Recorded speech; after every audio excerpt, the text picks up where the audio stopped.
আশা করছি আজকের এপিসোড আপনাদের অনেক ভালো লাগবে। বেশি কথা না বলে সবার আগে চলে যাব আজকের প্রথম ঘটনায়। প্রিয় লিসেনার্স, এবারের এপিসোডের প্রথম যে ঘটনাটি আপনাদের সামনে উপস্থাপন করব, এই ঘটনাটি পড়ে আমার কাছে দারুণ দারুণ লেগেছে। আর এই কারণেই ঘটনাটি আমাদের এবারের এপিসোডের প্রথম অংশেই রেখেছি। প্রিয় লিসেনার্স, আমরা কিন্তু সবসময় রাতের বেলা যে ভয়ের ঘটনা ঘটে এটি শুনি, কিন্তু দিনের বেলাও এমনকি ভর দুপুর বেলাও ভয়ের অনেক ঘটনা আমাদের উপর বিভীষিকাময় পরিবেশ সৃষ্টি করতে পারে। চলুন এমনই একটি ঘটনা আপনাদের সামনে উপস্থাপন করব। তবে হ্যাঁ, এই ঘটনার শেষে আরও একটি ঘটনা রয়েছে, সেটি কিন্তু রাতের ঘটনা। এবারের ঘটনাটি আমাদেরকে পাঠিয়েছেন মোহাম্মদ সোহেল রানা ভাই। উনি ইতোপূর্বেও আমাদেরকে ঘটনা পাঠিয়েছিলেন। ওনার বাসা ঢাকা জেলার সাভার উপজেলার বলিয়ারপুরে। আর যে ঘটনাটি উনি আমাদেরকে বলেছেন, বর্তমান পরিবেশ পরিস্থিতি বিবেচনায় ওই জায়গায় এমন ঘটনা আসলে কল্পনাই করা যায় না, কিন্তু এখনো নাকি কিছু কিছু ঘটনা ঘটে। তবে সেগুলো খুব যে বড় ঘটনা বিষয়টা এমন নয়। এই ঘটনার একটি অংশ এই সোহেল রানা ভাই তার বাবার মুখে শুনেছেন, যেটি তার বাবার সাথে ঘটেছিল। আর তার বাবা একটি ঘটনা শুনেছিলেন তার বাবার কাছে, মানে সোহেল রানা ভাইয়ের দাদার কাছে। ওই একই এলাকা নিয়ে এই ঘটনা। বর্তমানে ওই জায়গাটি বেশ উন্নত হয়েছে, এত লোক সমাগম সেখানে হয়, কিন্তু একটা সময় কিন্তু সেখানে এক ভয়ঙ্কর পরিবেশ ছিল। ওখানে একটি মসজিদ ছিল, মসজিদ থেকে দূরে দূরে মানুষের বাসা ছিল। ঘটনাটির প্রথম অংশ যখন ঘটে তখন সাল 1950 এরকম একটা সময়। ওই সময়টা কিন্তু এলাকা খুবই নির্জন ছিল। আসরের নামাজ আদায় করতে যদি লোকজন মসজিদে যেতেন তখন একা যেতেন না।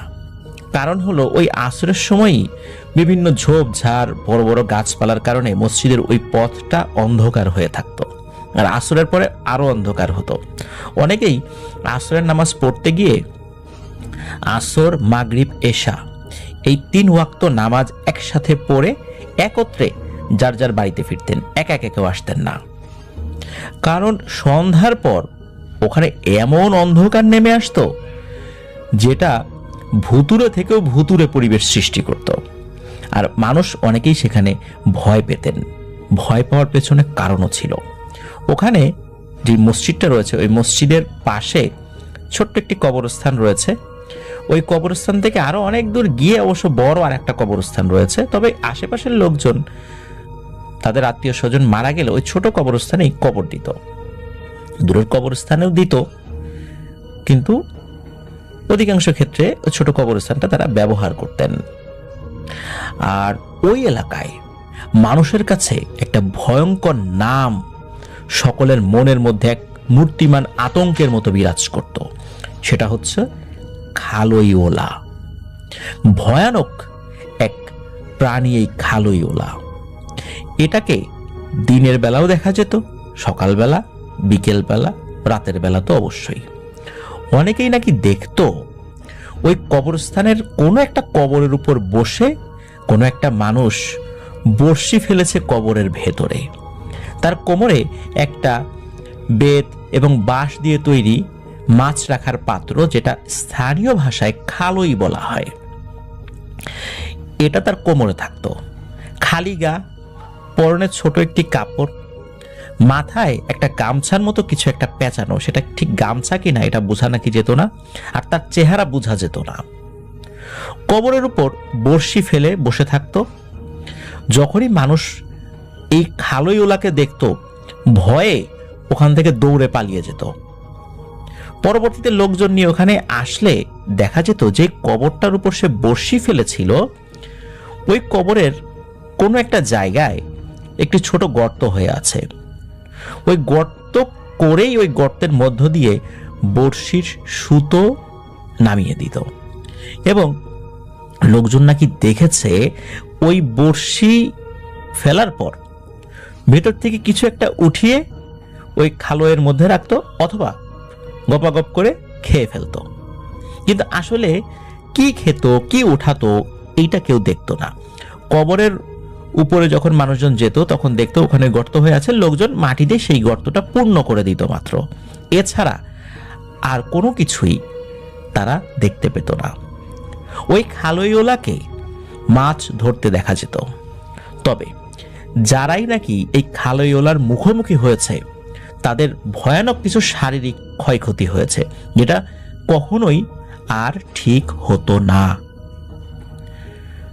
এমনই একটি ঘটনা প্রথমে বলবো প্রিয় লিসেনার্স, যেটি এই শৈলানা ভাইয়ের দাদার কাছ থেকে তার বাবা শুনেছিলেন। সময়টা ওই 1950-60-এর আশেপাশের একটি সময় আর কি। তো এই যে দাদা, ওই গ্রামেরই একজন দাদা, উনি নৌকা বাইসে খুবই পারদর্শী ছিলেন। উনি এতটাই পারদর্শী ছিলেন যে একবার একটা নৌকা বাইচে উনি গিয়েছিলেন, একজন বিশিষ্ট ভদ্রলোক তাকে দাওয়াত দিয়ে নিয়ে গিয়েছিলেন এবং ওই নৌকা বাইচে উনি প্রথম হয়েছিলেন, উনি সহ ওনার যে দলবল ছিল। এই কারণে ওই লোক আলাদাভাবে ওই দাদুকে একটি নৌকা বাইচের নৌকা উপহার দিয়েছিলেন। ওই নৌকাটি ওনার বাড়িতেই ছিল, বহু বছর ছিল। আর পরবর্তীতে যখন ঘর বাড়ি তৈরি করা হয়, ওই নৌকাটি পরবর্তীতে সরিয়ে করে একটা খালে রেখে দেওয়া হয়, ওখানে সেটা নষ্ট হয়ে যায় আর কি। তবে এটা স্মৃতি হিসাবে ওনাদের বাড়িতেই ছিল। অনেক বড় নৌকা তো, রাখার জায়গা তো অনেক মানে লাগে, যার কারণে বিভিন্ন সমস্যার কারণে এটি বাড়ি থেকে সরিয়ে ফেলেছিল লোকজন। তো উনি কি করতেন, উনি সব সময় বাড়ির যে কুয়াতে গোসল করতেন। নর্মালি কি হতো, গ্রামের লোকজন নদীতে গিয়ে গোসল করতেন, বাড়ির খুব কাছাকাছি নদী আর কি, নদীর ঘাট রয়েছে। পুরুষ লোকরা নদীতে গোসল করতেন আর মহিলারা বাড়ির কুয়ায় গোসল করতেন। কিন্তু এই দাদু উনি কিন্তু কুয়াতে গোসল করতেন। তো এর পেছনে একটি ঘটনা রয়েছে, সেটা হলো যে উনি একদিন দুপুরবেলা নদীর ঘাটে গিয়েছেন গোসল করার জন্য। তো উনি যেই ঘাটে নেমেছেন, দেখেন ওনার থেকে বেশ খানিকটা দূরে একটা লোক নদীতে বড়শি ফেলেছে এবং উনি দেখতে পাচ্ছেন যে বড়শি ফেলার পর বড়শি ফেলছেন আর মাছ পাচ্ছেন। তখন ওই দাদু তো খুব অবাক হন, যারে এই লোকটা এত মাছ পাচ্ছে, আমি এক কাজ করি, তাড়াতাড়ি বাসায় যাই, বাসায় গিয়ে আর একটা বড়শি নিয়ে ওই লোকের পাশে বসলে আমিও কিছু মাছ পাবো। তো উনি কি করেন, মানে ওই দাদু দ্রুত বাড়িতে চলে যান, বাড়ি তো খুব কাছেই, পায়ে হেঁটে 5 মিনিটের রাস্তা। বাড়িতে গিয়ে একটি বড়শি আর একটা মাছ ধরার পাত্র নিয়ে ওই লোকটি যেখানে বসে আছে সেখানে চলে আসে। তো দাদু দেখতে পান লোকটির শরীর কালো কুচকুচে, শরীরে মনে হচ্ছে সরিষার তেল মেখে আছে, শরীর চিকচিক করছে। তো দাদু চিন্তা করেন হয়তো বা গোসল করবে, গোসলের আগে শরীরে সরিষার তেল মেখেছে, তো এই জন্য মাছ ধরছে। মাছ ধরার একটা পর্যায়ে উনি গোসল করবেন। ওই লোকটার মাথায় একটা কাপড় দেয়া, যার কারণে তার চেহারা ভালো করে বোঝা যাচ্ছে না। তো দাদু দেখতে পাচ্ছেন ওই একই রকম ভাবে টপাটপ করে বড়শিতে উনি মাছ ধরছেন আর বড় বড় পুঁটি মাছ পাচ্ছেন। তো দাদুও ওখানে ছিপ ফেলেন, ছিপ ফেলার পর মশকরা করছেন ওই লোকটার সাথে যে, কি মিয়া এত মাছ পাচ্ছ, কয়টা মাছ পাইলা দেখাও না আমার একটু, সব মাছ একাই খাবা, এত মাছ কি একা খাইতে পারবা, তোমার বাসায় কি এত লোকজন আছে নাকি, আমাকে কিছু দেও মাছ। তো এইভাবে রসিকতা করছে, দাদুও মাছ ধরছেন। তো পুঁটি মাছ কিন্তু খুব দ্রুত পাওয়া যায়, অন্যান্য মাছের মতো না। দাদু মাছ পাচ্ছেন, ছোট ছোট মাছ পাচ্ছেন। তো দাদু কিছুক্ষণ মাছ ধরার পর উনি ফিল করেন যে কি ব্যাপার, গাপুস গুপুস আওয়াজ হয় কোথা থেকে। মনে হচ্ছে যে কেউ যদি গপ করে কোনো কিছু মুখের মতো দিয়ে চাবাতে থাকে যেরকম আওয়াজ, ঠিক ওরকম গাপুস গুপুস আওয়াজ হচ্ছে। তো দাদু ফিল করেন যে ওই লোকটা যখনই মাছ পায় তখনই এরকম গাপুস গুপুস আওয়াজ হয়। শুধু তাই না, এই দাদুও যখন মাছ ধরে তখনও এই গাপুস গুপুস আওয়াজ হয়। ওই দাদু খেয়াল করেন যে উনি যেখানে মাছ রাখছিলেন ওই জায়গাটা পুরোটাই ফাঁকা, একটা মাছও নেই। আর ওই যে লোকটা, ওই লোকটা মনে হচ্ছে যে সে মাথা নাড়িয়ে কিছু একটা খাচ্ছে। তখন দাদু বলে, এই তোমার সমস্যা কি, তোমার চেহারা দেখাও না কেন, তুমি কি আমার ভাসুর লাগো নাকি, না কি এত লজ্জা কিসের, তাকাও আমার দিকে। এইভাবে দাদু মশকরা করতে থাকেন। তখন ওই লোকটি ঘাড় ঘুরিয়ে দাদুর দিকে তাকায়। আর যখনই তাকিয়েছে তখনই দাদু প্রচন্ড জোরে এক চিৎকার দিয়ে ওইখানে অজ্ঞান হয়ে গেছে। আর অজ্ঞান হওয়ার আগেই দাদু ফিল করেছিলেন যে যখনই ওই জিনিসটা তার দিকে ঘুরে তাকিয়েছে তার এক হাত এক পা উনি আর নাড়াতে পারছিলেন না, অবশ হয়ে গিয়েছিল। এরপরে উনি অজ্ঞান হয়ে যান। অজ্ঞান হওয়ার বেশ খানিকক্ষণ পর গ্রামের কিছু লোকজন যারা পরবর্তীতে বিভিন্ন সময় ঘাটে এসেছে, এর মধ্যে ওই ঘাটে কোন একজন লোক এসেছিলেন, তিনি দাদুকে এইভাবে দেখতে পান যে তিনি পড়ে আছে, মুখ দিয়ে ফেনা বের হচ্ছে, নাক দিয়ে রক্ত পড়ছে। তখন তিনি চিৎকার চেঁচামেচি করেন, আরো কিছু লোকজন চলে আসে। তখন তো আসলে ওই সময় গ্রামে হসপিটালে নিয়ে যাওয়ার যে ব্যাপারটা, এটা তো মানুষের মাথায় ওইভাবে কাজ করতো না। গ্রাম্য চিকিৎসা বা কবিরাজি চিকিৎসা, ঝাড়ফুঁক, এগুলাই ওনারা করতেন। তো দাদুকে বাড়িতে নিয়ে যাওয়া হয়, স্থানীয় একজন কবিরাজকে ডেকে ঝাড়ফুঁক করানো হয়। তো দাদুর বেশ অনেকক্ষণ পর জ্ঞান ফেরে। জ্ঞান ফেরার পর দাদুকে জিজ্ঞেস করা হয় যে কি হয়েছিল। তো দাদু পুরো বিষয়টা খুলে বলেন এবং বলেন যখনই ওই অবয়বটা নাকি তার দিকে তাকিয়েছে তখন দেখে ওই অবয়বটার মুখমণ্ডল অনেকটা পচা, এখনই মাংস খুলে পড়বে এমনটা, আর মুখের ভিতর অনেকগুলো পুঁটি মাছ ঢোকানো। আর তার যে দুটো চোখ, এই চোখের জায়গায় চোখ বলতে কিছু নাই, বিশাল বড় বড় দুটো গর্ত। এই কথা যখনই বলেছে তখন ওই দাদুর বৃদ্ধা মা, উনি ওখানে ছিলেন, উনি তো চিৎকার দিয়ে কান্নাকাটি শুরু করেছেন। বলে, বাপরে তুই এটা কি দেখলি? এইটা তো সেই খালই ওলা, আরে খালই ওলারে যেই দেখবে তারই কোনো না কোনো ক্ষতি হবে। তুই এটা কেন দেখলি, আর তুই কেন ওইখানে তার সাথে মাছ ধরতে গেলি? দাদু বলে, আমি তো আর বুঝতে পারি নাই ওই জিনিসটা ওরকম কিছু হবে, ভর দুপুরবেলা এরকম জিনিস দেখবো, এটা তো আমি বুঝতে পারি নাই। তখন দাদুকে তো ঝাড়ফুঁক করানো হয়ই, কিন্তু ঝাড়ফুঁকের ফলে কিছুটা উনি সুস্থ হলেও কিছুদিন পর ওনার এক হাত এক পা আবার অবশ হয়ে যায় এবং মৃত্যুর আগ পর্যন্ত এরকমই ছিল। উনি এই কারণেই মূলত ওই ঘাটে গোসল করতে যেতেন না, পুকুর পাড়ে গোসল করতেন। তো ওই দাদুর কিন্তু মৃত্যু অবধি এই জিনিসটা তাকে বয়ে বেড়াতে হয়েছিল। প্রিয় লিসেনার্স, আপনারা ভাবুন একবার, দিন দুপুরে এই খালই ওলাকে দেখা কতটা ভয়ানক ব্যাপার হতে পারে। আর ওই যে কবরস্থানের কথা বললাম, এই কবরস্থানে বেশি দেখা যেত, কবরস্থানের ভিতরে বড়শি পেতে বসে থাকতো, কি যে খেত ওই জিনিসটাই ভালো জানে। তবে ওই জিনিসটাকে কেউ দেখার চেষ্টা করতো না। আস্তে আস্তে সময় চলে আসে মহান মুক্তিযুদ্ধের। মুক্তিযুদ্ধ যখন শুরু হয় তখন ঢাকার খুব কাছাকাছি হওয়ার কারণে যুদ্ধের প্রকোপটা কিন্তু ওই এলাকায় একটু বেশি ছিল। মানুষজন কি করবে, পাকিস্তানি আর্মির ভয়ে, রাজাকারদের ভয়ে বাড়িঘর ছেড়ে নেহায়েত বাধ্য হয়ে ওই যে কবরস্থানের পাশে যে ঘন জঙ্গল ছিল সেইখানে মানুষ ছোট ছোট ঝুপড়ি ঘর করে থাকতো। ওই জায়গা এত ঘন ছিল যে ওইখানে পাকিস্তানি আর্মি বা অন্যরা ঢুকে নৃশংসতা চালাতে পারতো না, বা তারা চিন্তা করতো এখানে কেউ নেই, এই চিন্তা করে ওখানে ঢুকতো না। অথচ গ্রামবাসী জানতো এইখানে এইরকম ভয়ানক জিনিস হয়, এই খালই ওলার উপদ্রব এখানে আছে। তারপরও প্রাণ বাঁচানোর তাগিদে মানুষজন সেখানে ঢুকেছিল, থাকতো। তবে মানুষজন যতদিন ওখানে ছিল ততদিন নাকি ওই খালই ওলাকে তারা দেখতে পায়নি। মুক্তিযুদ্ধের পর লোকজন ওই জঙ্গল সাফ করে, যেহেতু দীর্ঘ একটা সময় মানুষজন ওই ভিতরে ছিল, ওই জঙ্গল সাফ করে, আশেপাশে ঘর বাড়ি তৈরি করে। মুক্তিযুদ্ধের পর অনেক কিছু পরিবর্তন হয়ে যায় আশেপাশে, আরো লোকজন সেখানে আসে। এরপরে ওই খালই ওলাকে ওইভাবে নাকি লোকজন দেখতো না। এমনকি ওই যে কবরস্থানের আশেপাশেও লোকজন ঘর বাড়ি তুলে থাকতে শুরু করে। এখন সেখানে বহুতল ভবনও হয়েছে। তবে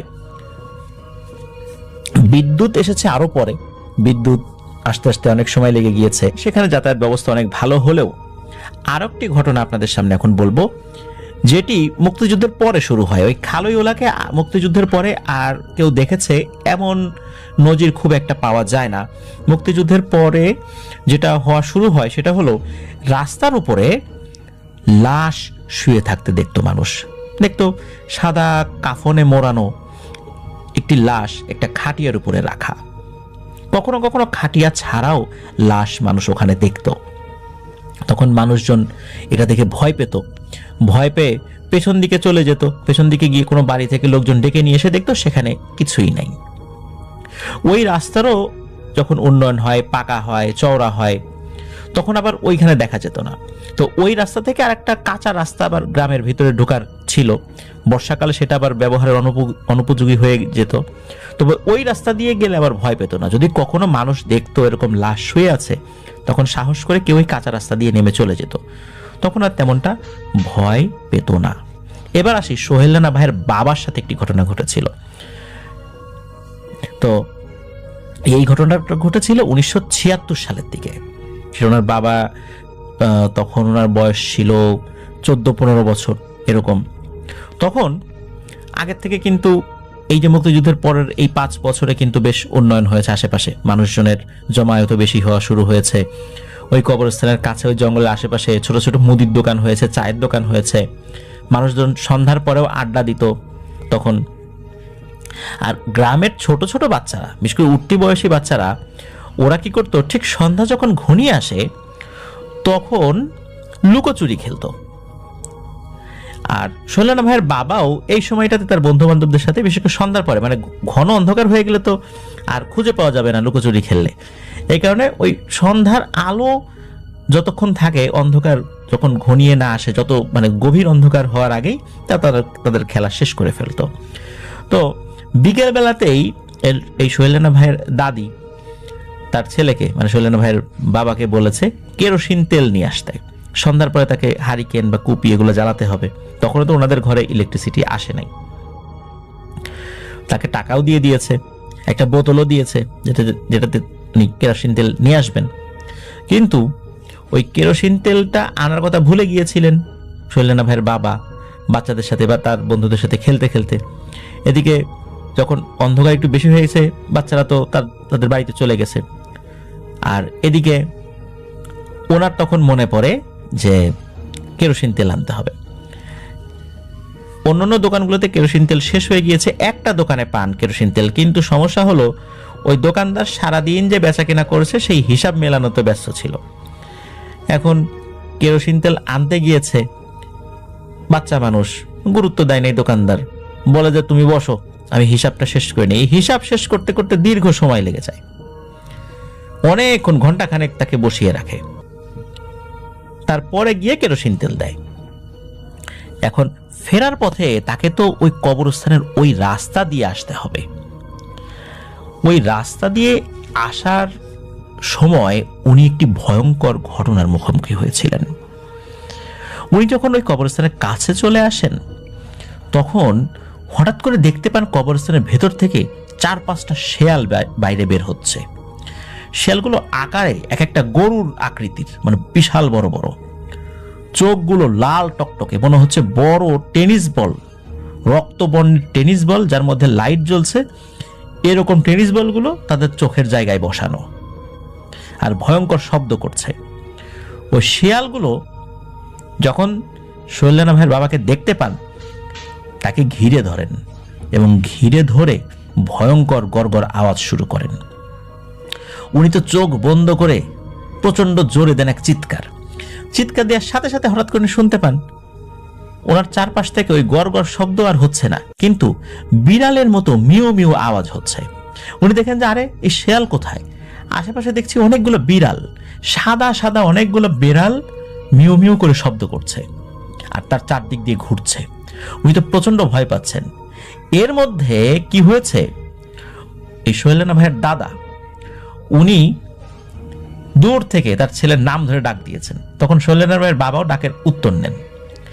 হাতে হারিকেন নিয়ে ওনার বাবা, মানে সোহেল রানা ভাইয়ের দাদা, তার ছেলেকে উদ্ধারের জন্য চলে আসেন। মূলত অনেক দেরি হচ্ছিল দেখে সোহেল রানা ভাইয়ের দাদি সোহেল রানা ভাইয়ের বাবাকে খোঁজার জন্য তার হাজবেন্ডকে, মানে সোহেল রানা ভাইয়ের দাদাকে পাঠিয়ে দিয়েছিলেন যে এত দেরি হচ্ছে কেন, এত দেরি তো হওয়ার কথা না। মূলত ওই সময়ে সোহেল রানা ভাইয়ের দাদা যদি না আসতেন, তাহলে সোহেল রানা ভাইয়ের বাবার সাথে আরো ভয়ানক ঘটনা ঘটতে পারত। তো খুব ভয় পেয়েছিলেন উনি, শরীর অসুস্থ হয়ে গিয়েছিল বাড়িতে আসার পরে। এরপর তাকে ঝাড়ফুঁক করা হয়, আল্লাহর রহমতে পরবর্তীতে আর কোনো সমস্যা হয়নি। এখন ওই জায়গায় গেলে নাকি চেনারই উপায় নাই যে এইখানে এরকম ভয়ানক এক দানবের মতো এই খালই ওলার উপদ্রব ছিল, কেউ বুঝতেই পারবে না। এখন মানুষ, রিক্সা, মানে এমনভাবে সেখানে জটলা পাকিয়ে থাকে রাত 12টা-1টার সময়ও, যে বোঝার কোনো উপায় নাই যে এক সময় এই দিক দিয়ে কত মানুষ ভয় পেয়েছে, কত মানুষ প্যারালাইজড হয়ে গিয়েছে। সেই ভয়ানক খালইওলাকে দেখতে পেয়ে কতজনের জীবনে নেমে এসেছে অভিশাপ। এখনো নাকি কিছু কিছু রিক্সা চালকরা যারা রাতের বেলা দিকে চলাফেরা করেন, তারা নাকি দেখতে পান রাতের বেলা গাছের গুড়ি টুকরো টুকরো করা, সেগুলো একা একাই নাকি গড়িয়ে যাচ্ছে। আবার কখনো কখনো ড্রাম আকৃতির কিছু একটা বা একাধিক ড্রাম আকৃতির মতো কিছু গড়িয়ে যেতে দেখেন, এবং সেগুলো গড়িয়ে গড়িয়ে কবরস্থানের ভিতরে গিয়ে মনে হয় মিলিয়ে যায়। প্রিয় লিসেনার্স, এই খালইওলার ব্যাপারটা আমার কাছে কিন্তু খুবই অদ্ভুত লেগেছে। আপনাদের কাছে কেমন লাগলো খালইওলার ব্যাপারটা? আমাকে জানাবেন কিন্তু অবশ্যই, পোস্ট করে বা কমেন্ট করে। আর আমাদের ফেসবুক পেজ এবং গ্রুপের লিঙ্ক কিন্তু আমরা আমাদের ভিডিও ডেসক্রিপশনে দিয়ে রেখেছি। সেখানে গিয়ে আপনারা আমাদের পরিবারের সদস্য হয়ে তো যাবেনই, আপনারা আপনাদের মূল্যবান মতামতগুলো কিন্তু পোস্ট করে বা কমেন্ট করে আমাদেরকে জানাতে পারবেন। প্রিয় লিসেনার্স, এখন যারা যুক্ত আছেন, যারা এখনও আমাদের লাইক বাটনে প্রেস করেননি, তারা দ্রুত লাইক বাটনে প্রেস করে দেবেন প্লিজ। অসংখ্য ধন্যবাদ সোহেল রানা ভাইকে, চমৎকার এক মিথ আমাদের সামনে তুলে এনেছেন তার এলাকার খালইওলা। আপনাদের এলাকায়ও যদি এই ধরনের কোনো মিথ থাকে, যেটা এখন হয় না কিন্তু আগে এরকমটা ছিল, আমাদেরকে কিন্তু সেই ঘটনাগুলো পাঠাতে ভুলবেন না। আর ঘটনা পাঠানোর জন্য অবশ্যই ইমেল অ্যাড্রেসটা ব্যবহার করতে হবে।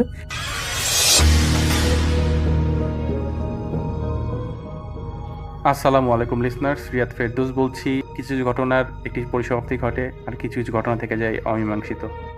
আজকে আমি যে ঘটনাটি শেয়ার করব, ঘটনাটি আমাকে দিয়েছেন ওয়াহিদ ভাই। তো সরাসরি ঘটনায় চলে যাই। সময় 1995 সাল, বা এটা বাংলাদেশে কোনো একটি জায়গায় ঘটনাটি ঘটে, এবং জায়গাটির নাম সঙ্গত কারণে বলছি না। তো 1995 সালে নদীর পাড়ে একটি বরফকল তৈরি করা হয় সরকারিভাবে। তো জায়গাটার বর্ণনা দিলে এরকম যে বরফকলের পাশে একটি বড় বাজার ছিল, এবং বাজারের পাশে একটি বিশাল মাছের আড়ত ছিল।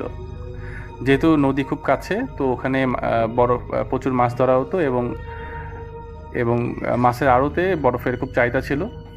তো ওই কারণেই আর কি বলতে গেলে 1995 সালে বরফকলটি তৈরি করা হয়।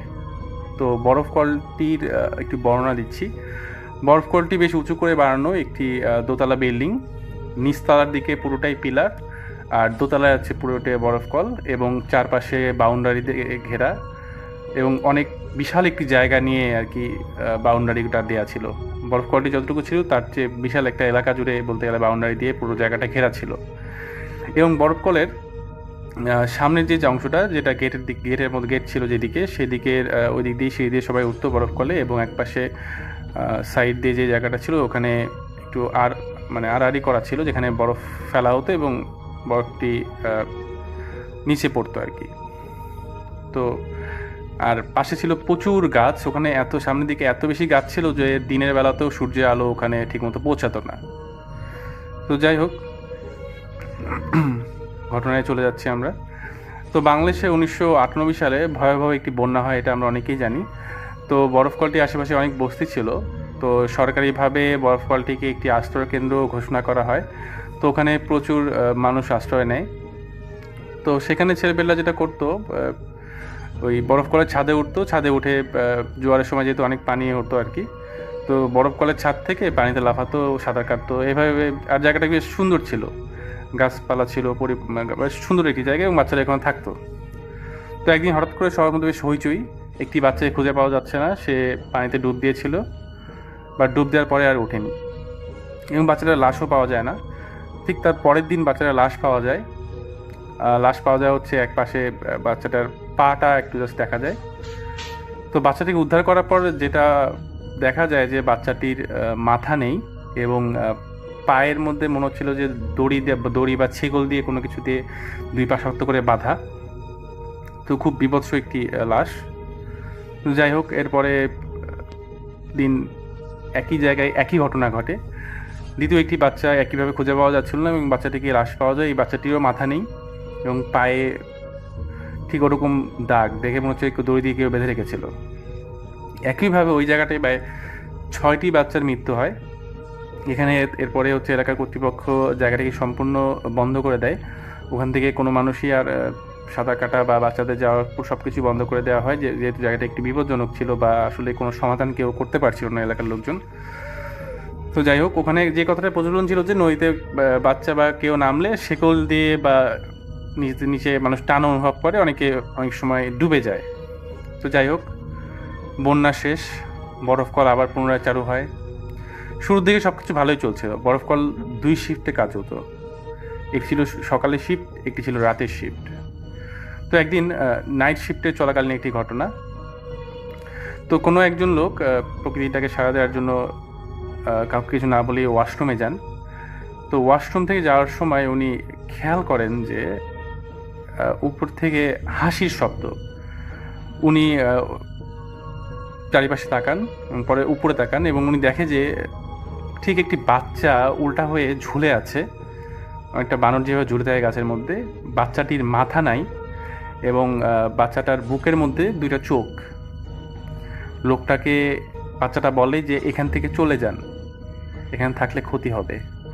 লোকটা প্রচণ্ড ভয় পেয়ে যায়, ওখান থেকে চলে যাওয়ার সিদ্ধান্ত নেয়। বাট উনি আসলে ওখানে থেকে যায় না, যেহেতু ওনার অন্য কোনো জায়গায় কাজ পেতে হবে, কাজ পেলে উনি যাবে, এরকম একটা সিদ্ধান্ত নেয়। তো যাই হোক, তবে এই ঘটনাটি ওখানকার প্রায় 15 জনের সবাইকেই উনি শেয়ার করেছিল। তো যাই হোক, আরেকদিনের ঘটনা, ওনার সাথেই ঘটে যাওয়া একটি ঘটনা। তো একদিন বরফকলে পানি নেই, পানি শেষ হয়ে গেছে। তো উনি ছাদে যায় পানির পাম্পটি ছাড়ার জন্য। ছাদে যাওয়ার পরে উনি পানির পাম্পটি ছাড়ে এবং কিছুক্ষণ পরে খেয়াল করে যে ওনার নাম ধরে কেউ ডাকছে। উনি প্রথমে বুঝতে পারে না, একটু সামনে যাওয়ার পরে দেখে হঠাৎ করে তার সামনে 5-6টি ছায়া তাকে ঘিরে ধরেছে। উনি এটা দেখে প্রচণ্ড ভয় পেয়ে যান এবং দৌড়ানোর চেষ্টা করেন, কিন্তু পানির পাইপে পা লেগে উনি ওখানে পড়ে যান। এবং উনি অজ্ঞান হওয়ার আগে যেটা শোনেন যে এখান থেকে চলে যেতে বলা হয়েছিল তোমাকে, তুমি এখান থেকে চলে যাও, না তোমার ক্ষতি হবে। পরে লোকটি সেখানে সেন্সলেস অবস্থায় থাকে। সকালে তার যারা সঙ্গী ছিল, ওই বরফকলা যারা চাকরি করতো, তারা সবাই সকালে ওনাকে হসপিটাল নিয়ে যান এবং উনি প্রায় 7 দিন হসপিটালে থাকেন এবং 7 দিন পরে লোকটি অস্বাভাবিকভাবেই মারা যান। তার কোনো সমস্যা ছিল না, তার শুধু জ্বর এসেছিল, প্রচণ্ড জ্বরেই লোকটি মারা যায়। তো যাই হোক, সেদিনকে এই ঘটনাটি, এই পার্টটি এখানে শেষ হলো। এরপর আরেকটি ঘটনা ঘটে। ফয়সাল নামে একজন লোক, সেও একদিন রাত্রেবেলায় নাইট শিফটে কাজ করছে। সেও একদিন ওয়াশরুমে যাওয়ার প্রয়োজন বোধ করে রাত্রেবেলায়। তো যেহেতু জায়গাটা একটু সবাই জানতো যে জায়গাটা একটু সমস্যা আছে, তো রাত্রেবেলায় কেউ একা বেরোতো না। তো ফয়সাল যিনি ছিল, উনি ওয়াশরুমে যাওয়ার আগে নাহিদ নামে একজনকে বলে যে আমি ওয়াশরুমে যাচ্ছি, তুমি একটু বাইরের দিকে থাকো। তো উনি ওয়াশরুমে যায় এবং ওয়াশরুমে যাওয়ার পরে উনি খেয়াল করে যে একটা সময় ওনার পিঠে একটা হাত। উনি পিছনে থেকে তাকিয়ে দেখেন যে একজন লোক, যার মাথা নেই, বুকের মধ্যে 2টা চোখ, তাকে বলছে যে এখান থেকে চলে যাও, তোমার ক্ষতি হবে। এটি দেখে সে জাস্ট পাগলের মধ্যে দৌড়ে বরফকলে, মানে তাদের যেখানে জায়গা ছিল ওখানে চলে যায়, বরফকলে যেখানে থাকতো। এবং তার যে সাথী ছিল নাহিদ, ওনাকে বললো যে কী ব্যাপার, তোমাকে না বললাম আমাকে না ছাড়া এখান থেকে আসবা না?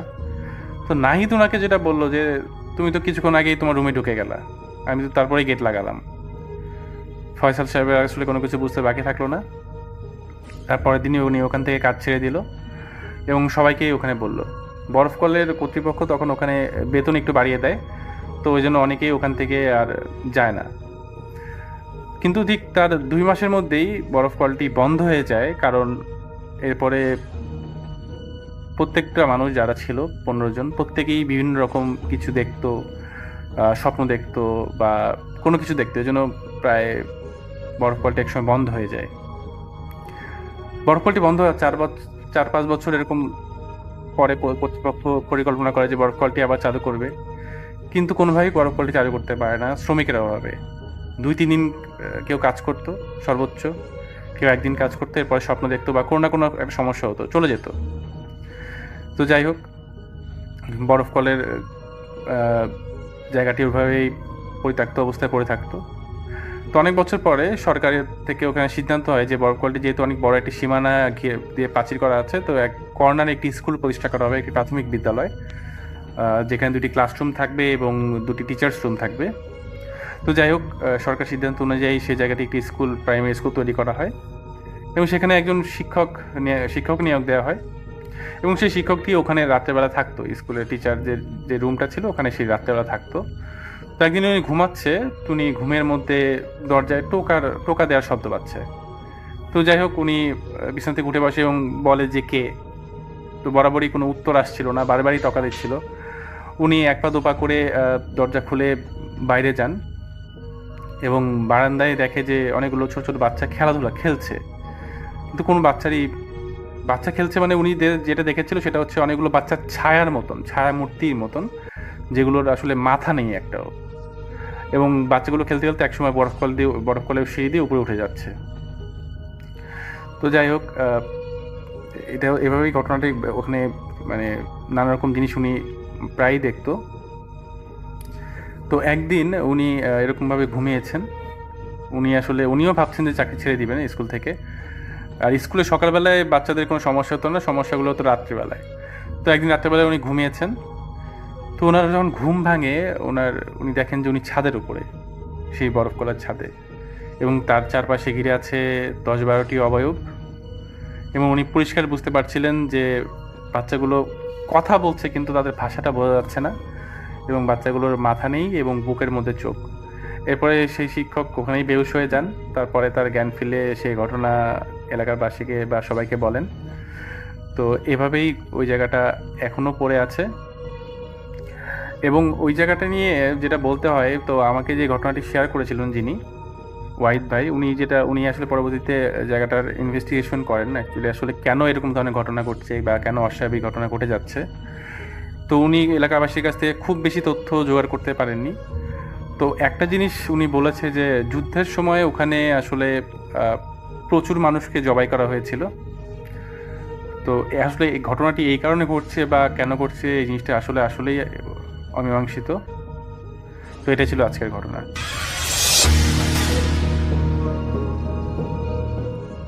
আদিত্য রায়। আসসালামু আলাইকুম শাফিন ভাইয়া। ওয়ালাইকুম আসসালাম।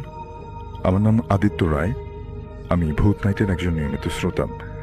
প্রতি শুক্রবারেই আপনার এই অনুষ্ঠানের জন্য অপেক্ষা করে থাকি। 1 সপ্তাহ পরে যখন আপনাদের অনুষ্ঠান শুনি তখন খুব ভালো লাগে। মূল ঘটনায় চলে আসি। ঘটনাটি আমার দূর সম্পর্কের এক মামির সাথে ঘটেছে। বছর 10 হলো আমার মামা মারা গিয়েছে। আমার মামি তার একটি ছেলে এবং একটি মেয়েকে নিয়ে থাকে। তো তাদের বাসায় অশরীরী অস্তিত্ব আছে বলে মামির ধারণা। প্রায় রাত হলেই তাদের সাথে ঘটত নানা ধরনের ভৌতিক ঘটনা। যেমন মামির মেয়ে যখন রাত 1:30-2টার দিকে পড়াশোনা শেষ করে ঘুমোতে যেত, তখন তার মনে হতো তার আশেপাশে কেউ যেন কাগজ ছিঁড়ছে। বর্ষার সময় একদিন বৃষ্টি হচ্ছিল, তো মামির মেয়ে কোচিংয়ে গিয়েছিল। বাসায় শুধু মামি এবং মামির ছেলে। তারা রুমে বসে টিভি দেখছিল, কিন্তু হঠাৎ তারা খেয়াল করলো যে তাদের বাহিরের বাথরুমে কেউ লাইট জ্বালিয়ে বাথরুমে ঢুকলো এবং কিছুক্ষণ পরে লাইট অফ করে তারা বেরিয়ে আসলো। তখন তারা দুজনে প্রচন্ড ভয় পেয়ে যায়, কারণ তারা দেখলো লাইট জ্বললো নিবলো ঠিকই, কিন্তু সুইচ কোনো চাপ পড়ল না। এটি দেখে তারা প্রচন্ড ভয় পেয়ে যায়। তারা ভেবেছিল যে চোর ডাকাত কিনা, কিন্তু তারা সেখানে গিয়ে দেখলো সেখানে কেউ নেই। এরপরে তারা প্রচন্ড ভয় পেয়ে একদিন মামি রান্নাঘরে রান্না করছিল। তাদের উপরের ফ্ল্যাটে কেউ ছিল না তখন। উপরের ফ্ল্যাটে যারা থাকতো তারা মামিদেরকে চাবি দিয়ে বাইরে গিয়েছিল, কিন্তু মামিরা স্পষ্ট শুনতে পাচ্ছিলেন যে তাদের উপরের ফ্ল্যাটে কেউ যেন চেয়ার টানাটানি করছে, জোরে জোরে দৌড়াদৌড়ি করছে। পরে যখন মামির ছেলেকে নিয়ে ফ্ল্যাটে গেল, দেখল সব কিছু ঠিকঠাক আছে, কিন্তু তারা বুঝতে পারছিল যে উপর থেকে শব্দ হচ্ছিল। তারপরে গভীর রাতে প্রায় তারা শুনতে পেত কেউ যেন ছুরি বা দা বটি ধার দিচ্ছে, কিন্তু তারা গভীর রাতে এগুলোকে কারোর ধার দেওয়ার কথা না। মামি প্রায় সময় স্বপ্ন দেখত যে তাদের ঘরের এক কোণায় একজন লম্বা মানুষ দাঁড়িয়ে আছে, তাদের দিকে তাকিয়ে বীভৎসভাবে হাসছে। তারপরে মামিরা এগুলো বাড়িওয়ালাদের সাথে শেয়ার করে। বাড়িওয়ালারা বলেন যে এসব শুধু তারাই না, এগুলো তাদের বিল্ডিংয়ের সব ভাড়াটিয়ারাই অনুভব করেন। তারপরে মামির কাছ থেকে জানা যায় যে তাদের পাশের ফ্ল্যাটে একজন ভদ্র মহিলা থাকতেন। তিনি প্রায় রাতেই স্বপ্ন দেখতেন যে তিনি শুয়ে আছেন এবং কেউ যেন তার চোখের সামনে একটা ফাঁসির দড়ি দিয়ে দাঁড়িয়ে আছে। যে ব্যক্তিটি দাঁড়িয়ে থাকতো তার চেহারা ছিল অনেক বীভৎস একজন মানুষের মুখে যখন অনেকগুলো গুলি করা হয়, ঠিক সেরকম। এই ভদ্র মহিলার স্বপ্নেও না বাস্তবে এরকম বারবার দেখেছেন। তো এত কিছুর পরে ওই মহিলাটি প্রায় পাগলের মতো হয়ে গিয়েছিল, এজন্য তারা বাসাটি ছাড়তে বাধ্য হয়েছিল। তার মামিদের এলাকার একজন হুজুরকে তারপরে তারা ডেকে আনেন। হুজুর বিল্ডিংয়ে ঢোকার আগে একটি অন্যরকম আবহাওয়া, সেটা তিনি বুঝতে পারছিলেন। তার কাছে মনে হয়েছিল বাহিরের পরিবেশ এবং আবহাওয়ার থেকে এই বিল্ডিংয়ের ভেতরের আবহাওয়া অনেকটা গরম। তো তিনি পুরো বিল্ডিং পর্যবেক্ষণ করে যেটি বলেন সেটি শোনার জন্য মামিরা একেবারেই প্রস্তুত ছিলেন না। তিনি বলেন, এই বিল্ডিংয়ে একটা অশরীরী শক্তি না, অসংখ্য অশরীরী শক্তি আছে। তো তিনি এবং আরও একজন বড় হুজুর মিলে পুরো বিল্ডিং বাধাই করে দিলেন। এটা একটা নির্দিষ্ট সময় বলে দেন যে এই সময়ের মধ্যে এই বিল্ডিংয়ে কোনো অশরীরী শক্তি কাজ করবে না, এবং তারা বিল্ডিংয়ের মেইন দরজায় গরুর কিছু দাঁত, চামড়ার টুকরো, একটা নিম পাতার ডাল ঝুলিয়ে দেন। এগুলো রাখলে বলে অশরীরী শক্তি বিল্ডিংয়ে প্রবেশ করতে পারবে না। বিশ্বাস করেন ভাই, আমি নিজে গিয়েও সেগুলো দেখেছি, এমনকি এখনও সেগুলো সেখানেই আছে। তো এখন তারা সৃষ্টিকর্তার অশেষ কৃপায় অনেক ভালো আছেন। সবাই তাদের জন্য দোয়া করবেন। তো এই ছিল আমার ঘটনা। জীবনে প্রথমবার লিখছি, তাই গুছিয়ে লিখতে পারি না। আমি আমার সবটুকু দিয়ে লিখছি। জীবনে কোনো ভূত প্রেত আত্মা বা জিন দেখিনি, কিন্তু এসব দেখেছে এবং অনুভব করেছে। এবং আমি বিশ্বাস করি যে আমাদের চারপাশে এমন অনেক ঘটনা আছে যেগুলো আমাদের অজান্তেই ঘটে যায়, সেগুলো আমরা বুঝতে পারি না। এই ছিল আমার ঘটনা।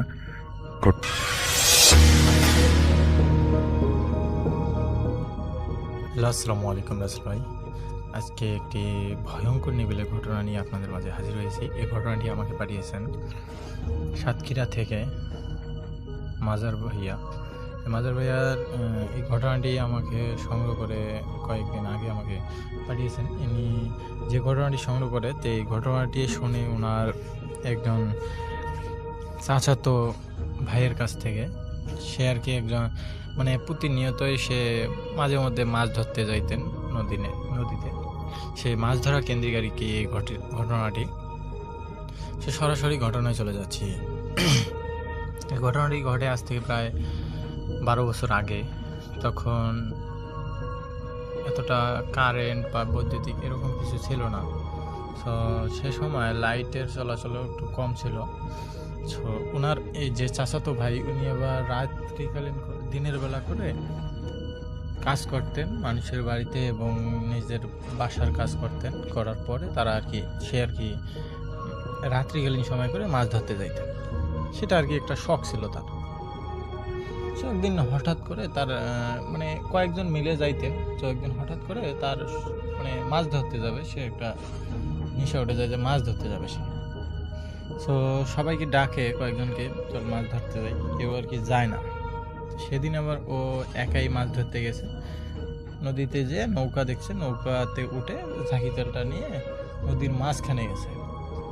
তো ওইখানে যে কয়েকটা ঝাঁকি ডেল দিছে, দেওয়ার পরে সে আর কি মাছ কোনোভাবে পাচ্ছে না। পরে সে আবার কি মানে বলতেছে, তখন প্রায় 6:30-7টা সন্ধ্যা এরকম। সে আবার উঠে এসে আবার সে ভাবলো হয়তো এই সময় মাছ পাওয়া যাচ্ছে না, গভীর রাতে যাব। আবার সে বাসায় এসে খাওয়া দাওয়া করার পর রাত 9:30 হবে এরকম সময় সে বাসা থেকে বাইরে হলো। বাইরে হওয়ার পর সে একদম রাস্তায় যখন উঠলো দেখতে পাচ্ছে যে একদম নিস্তব্ধ, মানে আশেপাশে নিস্তব্ধটা মানে বোঝা যাচ্ছে একটা, খালি শুধু ঝিঝি পোকার ডাক, এরকম একটা নিস্তব্ধতা সে অনুভব করতেছে। যখন দেখতেছে যে আশেপাশে কেউ নাই, তখন ও আবার একাই চলা শুরু করলো। চলতে চলতে সে নদীর দিকে যে মানে বাসার দিকে গেছে। বাসায় যে ওই মানে সরি বাসায় থেকে একদম নদীর দিকে গেছে। নদীর দিকে যে সে নৌকাটা যেখানে রেখে আসছিল সেখানে নৌকাটা আছে, আর নৌকাতে একটা হেরিকেন লাগায় ও আর কি নদীর দিকে যাচ্ছে। তো যে জায়গায় মাছ পায় নাই ওই জায়গায় না যেয়ে পরে আরেকটা খাল ছিল একটা কবরস্থানের পাশে, সেই খালটা একদম গভীর খাল, মানে একটু গভীর, সেখানে মাছ পাওয়া যায় মোটামুটি দিনের বেলা করে। সে আবার ভাবতেছিল যে রাত্রিকালীন সময় হলে এই কবরস্থানের পাশের খালটায় প্রচুর পরিমাণে মাছ ধরা যাবে। সাহসের সহিত গেছে, যে কেউ হয়তো যায় না রাত্রিকালীন সময়, সে একাই এতটা পরিমাণে সাহস দেখিয়ে সে মাছ ধরতে গেছে এই জায়গায়। তো যখন একাই সে মাছ ধরতে গেছে ওই জায়গায় খালে যাওয়ার পর নৌকাটাকে এক জায়গায় বাঁধে, একটা বাঁশের সঙ্গে বাঁধার পর সে ঝাঁকি জালটাকে করতেছে যাতে ফালাবে। ঝাঁকি জালটাকে ফালানো হয়, ফালাইছে খালে একবার, ফেলানোর পর অনেকগুলো মাছ উঠে আসছে একদম, মানে জাল ভর্তি মাছ। সে তো একদম অবাক যে এতগুলো মাছ উঠবে একবারে, সে ভাবতেও পারে না। সে যে ভাড়াটা নিয়ে গেছিলো এই ভাড়াটা একদম ভরে গেছে, এবং নৌকার যে মাঝখানে যে গ্যাপটা থাকে সেই গ্যাপে সে মাছগুলোকে ঢালার পর সে ভাবতেছিল হয়তো আজকে আরো বেশি মাছ পাইতেও পারে। সেজন্য আবার পরবর্তীতে অপর পাশে আবার জালটা ঢিল মারছে। এই জালটা যখন ঢিল মারলো তখন হঠাৎ করে একটা কান্নার আওয়াজ ভেসে আসতেছে কবরস্থানের পাশ থেকে। তো যখন কান্নার আওয়াজটা স্পষ্ট সে শুনতে পেল, যে কান্নার আওয়াজটা মানে কেউ হয়তো ডাকতেছে যে আমাকে বাঁচাও, বা এরকম একটা অদ্ভুত ধরনের আওয়াজ শুনতে পেল। সে জালটা না বাদ দিয়ে মনোযোগ দিয়ে এই কান্নার আওয়াজটা শুনতেছে। তো যখন মনোযোগ দিয়ে এই কান্নার আওয়াজটা শুনতেছে, সে আবার জালটাকে দ্রুত তোলার পর এই জালেও দেখলো যে প্রচুর পরিমাণে মাছ আটকা পড়ছে। যখন এতগুলো মাছ পড়ছে, সে নৌকার নিচে মাছগুলোকে রেখে নৌকাটাকে এই কবরস্থানের পাশে নিয়ে গেল সাহসের সহিত। সে আবার ভাবতেছিল যে হয়তো এত রাতে কে এখানে আসবে এবং কে কান্না করতেছে। যখন কবরস্থানে উঠলো, কবরস্থানে একটা লাইট ছিল, কবরস্থানে ওঠার পর সে একটা কবরের মানে এই কোণার থেকে দেখতে পাচ্ছে যে মাঝখানে একটা লোক বসে কান্না করতেছে। সে আবার সাদা কাপড় পরে। সে এটা দেখে মানে প্রচুর পরিমাণে ভয় পাচ্ছে, মানে শরীর কাঁপাকাঁপি শুরু হয়ে গেছে। একবার করে মনে হচ্ছিল যে একটা লাশ বা কোনো জিন বা পরি এরকম একটা হবে। পরবর্তীতে সে যখন কান্নার আওয়াজ শুনতে পায়, মানে কান্নার আওয়াজটা মানুষের মতো শোনা যাচ্ছিল তখন সে আবার পাশে সাহসের সহিত একটু পাশে যাচ্ছে। এদিক মধ্যে এই লোকটাকে ওইখানে যে দেখে যে লোকটা নাই, একদম হাওয়া। তো তার কলিজায় একদম মানে ভয়ে একদম অবস্থা খারাপ, যে আমি এরকম হইলো কিভাবে, বা কিসের জন্য এরকম হবে। ভয়টা একটা খুবই খারাপ জিনিস, মানে এতটা পরিমাণের ভয় পাইছে যা বলার বাইরে। পরবর্তীতে এই চাচাতো ভাই সে দৌড় দিয়ে নৌকার পাশে আসে, যে জায়গায় নৌকাটা ছিল। সে যে এতগুলো পরিমাণের মাছ রেখে গেল, সেই মাছগুলোকে কতগুলো মানে মাছগুলোকে কামড় দিয়ে অর্ধেকটা করে খাইছে, অর্ধেকগুলো ফালাইছে, মানে উঁচাতে দেখতে পাচ্ছে যে পারে, মানে নদীর পাড়ে দেখতে পাচ্ছে যে ও মাছগুলো অর্ধেক খাইছে অর্ধেক ফালাইছে। কিছু মাছ হয়তো আছে নৌকাতে। তো যখন এরকম দেখে, এটা জিনিস দেখার পর কাঁচা মাছ যখন এরকম চিবিয়ে খাওয়া দেখতে পায়, তার বোঝার বাকি ছিল না যে এখানে পিশাচের আবির্ভাব হচ্ছে। সে সাথে সাথে নৌকার দিকে যায়, নৌকাটাকে নিয়ে যখন তার পাড়ের দিকে রওনা দেবে সে সময় হঠাৎ করে যে একটা লোক দেখতে পেল যে কবরস্থানে লাইটের আলোতে, সেই লোকটা তার নৌকার অপর সাইডে বসে আছে। এটা দেখে তার মানে চোখ মুখ একদম অন্ধকার। সে ভয়ে মানে কিছুই বলতে পারতেছে না যে আপনি কে বা এরকম কিছুই করতে মানে বলতে পারতেছে না 2-3 মিনিট পরে। 2-3 মিনিট পর মানে অবাক, যে দেখার পর অবাক হয়ে গেছে। পরে দেখার পর সে লোকটাকে বলল যে আঙ্কেল আপনি এখানে কি করেন? উনি বলল যে মানে বলতেছে এরকম করে, কোনো উত্তর দিচ্ছে না। পরে লোকটা যখন ঘুরছে ওনার দিকে, এই চাচাতো ভাইয়ের দিকে, সে দেখতে পেল যে লোকটা একটা কাঁচা মাছ চিবিয়ে খাচ্ছে। ওইখানে যে বড় মাছটা, সবার চেয়ে বড় মাছটা ছিল, সেই মাছটাকে চিবিয়ে খাচ্ছে। এটা দেখে সে তো ভয়ে মানে অবস্থা খারাপ। এই লোকটা আবার ধূপ করে পানিতে লাফ দিল। তো যখন লাফ দিছে তখন আশেপাশে দেখতেছে যে কেউ নাই। তখন এই ভাই দ্রুত নৌকাটাকে ফিরায় এবং পাড়ের দিকে ফিরিয়ে নিয়ে যায়। সে আওয়াজ পাচ্ছিল যে যখন নৌকাটা নিয়ে যাচ্ছিল তখন ফিসফিসানি আওয়াজ পাচ্ছিল যে তুই যদি আর কখনো এদিকে আসিস তাহলে কোনোভাবেই বেঁচে ফিরতে পারবি না, এই কবরস্থানেই তোর দাফন হবে। এটা শোনার পর চাচাতো ভাই একদম মানে ভয়ে অবস্থা খারাপ। সে বাসায় যায়, বাসায় যাওয়ার পর গোসল করার পর সে একটা ঘুমাবে। সে বাসায় কাউকে এরকম বিষয়গুলো শেয়ার করে নাই। সে ঘুমানোর পর এই ঘুমন্ত অবস্থায় একটা স্বপ্ন দেখে যে তাকে কেউ পানিতে চুবিয়ে মারতেছে, এরকম একটা স্বপ্ন দেখতেছে।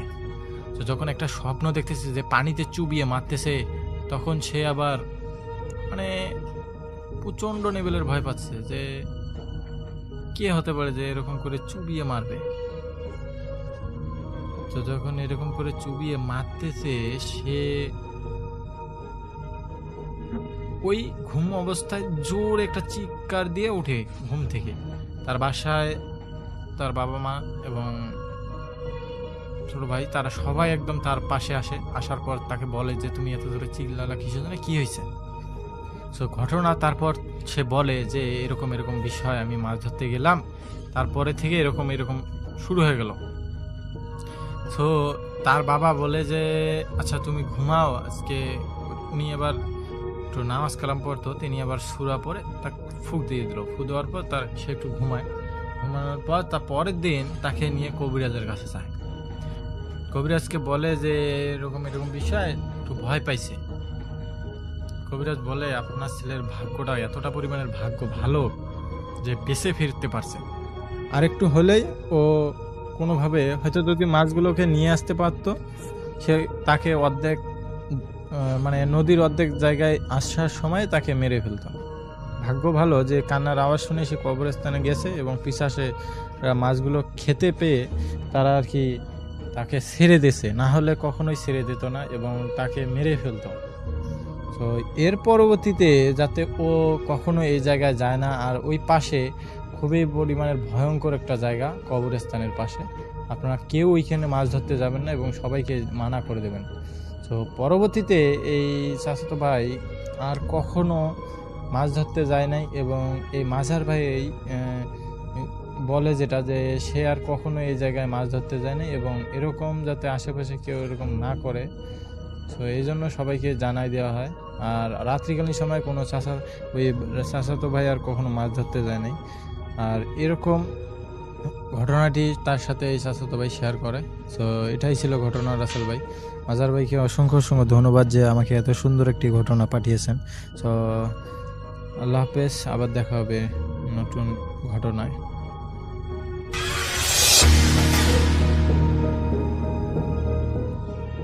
আমি অর্পণ বর্ধমান থেকে বলছি। অনেক বছর ধরে প্রেত কথা শুনছি, খুব ভালো লাগে। আমার জীবনে ঘটে যাওয়া একটা ছোট ঘটনা তোমায় বলতে চাই। জানি না আমার ঘটনাটা তুমি নেবে কিনা, তবে বলবো, আশা করি শুনে তোমার ভালো লাগবে। আমি নিজের মতো করে একটু বলছি, তুমি সাজিয়ে গুছিয়ে তোমার শ্রোতাদের জানাবে। আমি বর্তমানে দুর্গাপুরের একটি গভর্নমেন্ট আইটি কলেজে পড়াশোনা করছি। আমাদের টেকনিক্যাল কলেজ OJT নামে একটি ইন্টার্নশিপ ধরনের ট্রেনিং হয় আমাদের টেকনিক্যাল কলেজে। আমি আর আমার বন্ধুরা ঠিক করলাম আমরা সেখানে যাব। ওজেটি মানে অন জব ট্রেনিং। আমাদের লোকেশন ছিল মহারাষ্ট্রের ছত্রপতি সম্ভাজিনগর, অর্থাৎ ঔরঙ্গাবাদ। সময়টা 2025 সালের নভেম্বর মাস। তখন সবই শীতকাল পড়েছে। মহারাষ্ট্র অবশ্য তেমন ঠান্ডা নয়, ওখানে ঠান্ডা অনেকটাই কম। আমরা কলেজ থেকে প্রায় 70-80 জন ছাত্র গিয়েছিলাম, আর আমরা মোট 12 জন মিলে 2টো রুম ভাড়া করে থাকতাম। তোমায় বলে রাখি, আমাদের থাকার জায়গাটা ছিল খুবই অদ্ভুত ধরনের। জায়গাটা দেখতে সুন্দর ছিল, সামনে পাহাড়, পাশে রেল লাইন। বাড়িটা ছিল একেবারে ফাঁকা জায়গায়, আশেপাশে তেমন কোনো বাড়িঘর ছিল না। শুধু আমাদের বাড়ির মালিকের আরেকটা বিল্ডিং ছিল, আর বাকি জায়গা বড় বাউন্ডারি দেয়াল দিয়ে ঘেরা ছিল। জায়গাটার নাম ছিল করমাদ, ঔরঙ্গাবাদের একটা গ্রাম। আমাদের বাড়িটা ছিল 2 তলা, আমরা থাকতাম উপরের তলায়। উপরে 3টে রুম আর নিচেও 3টে রুম। আমরা থাকতাম একেবারে পাশের দিকের রুমটায়। প্রথম কয়েকদিন সবকিছু স্বাভাবিকভাবেই চলছিল। ডিউটিতে যেতাম, বাড়ি ফিরতাম, সবাই মিলে আড্ডা দিতাম, মজায় মজায় কেটে যাচ্ছিল। কিন্তু হঠাৎ করে একদিন রাত্রিবেলা ঘটনার সূত্রপাত। সেদিন রাত প্রায় 1টা বাজে। আমি বাথরুমে যাওয়ার জন্য উঠেছি, তখন দেখি আমার বন্ধু শিশির রান্নাঘরে পা ছড়িয়ে দিয়ে দেয়ালে হেলান দিয়ে বসে আছে। আমি ওকে জিজ্ঞাসা করলাম, কি হয়েছে, এখানে বসে আছিস কেন? শিশির কোনো উত্তর দেয় না, ও পা ছড়িয়ে দেয়ালে হেলান দিয়ে বসেই আছে। আমি অনেকবার ডাকলাম, তবুও কোনো সাড়া পেলাম না। তারপর আমি বাকি বন্ধুদেরকে ডাকলাম, সবাই উঠে এলো। ওকে হাত দিয়ে নাড়াচাড়া করার পর ও বলল, কিছু হয়নি, ঘুম আসছিল না, জল খেতে এসেছিলাম। আমরা সবাই ওকে 2-4 কথা শুনিয়ে আবার ঘুমিয়ে পড়লাম, কারণ রাতের বেলা এইভাবে বসে থেকে কাউকে ভয় দেখানোর তো কোনো মানে হয় না। পরের দিন সকালে আমরা ডিউটিতে গেলাম। ফিরে এসে আমি, শিশির আর আরেকজন বন্ধু বাজার গেছি। বাজার করলাম। ফেরার পথে শিশির আমাদের বলল, কাল রাতে না ঘরে কিছু একটা ছিল, আমি কাউকে দেখেছি। আচ্ছা, এখানে একটা কথা বলে রাখি, এই ঘটনাগুলো শুরু হওয়ার 2 দিন আগে থেকে শিশির প্রায় রাতে একা একা ছাদে চলে যেত ফোনে কথা বলার জন্য। বাজার থেকে ফিরে এসে আমরা সবাই শিশিরের কথাটা সবাইকে বললাম, মানে আমরা যারা যারা শিশিরের সঙ্গে বাজার গেছিলাম তারা বাকি সবাই মেসের মেম্বারদেরকে বললাম যে এরকম ব্যাপার, ও গতকাল রাত্রিবেলায় ঘরে কিছু একটা দেখেছিল। কিন্তু যা হয়, কেউই এই ব্যাপারটাকে অতটা গুরুত্ব দেয় না। তো সবাই শিশিরকে নিয়ে মজা করতে থাকে এবং বলে যে দেখ, ফোনে কথা বলে সবসময়, সামনে হয়তো ইমাজিন করে নিচ্ছে। আমিও মজাই করেছিলাম। আর লাস্টে আমরা বললাম যে দেখ, কাজের চাপে তুই ভুলভাল দেখেছিস। কিন্তু সেদিন রাতেই ঘটলো আরেকটা ঘটনা। ঘুমের মধ্যেই হঠাৎ করে একটু চোখ খুলেছে, দেখছি শিশির রান্নাঘরের বেসিনের নিচে কি যেন একটা খুঁজছে।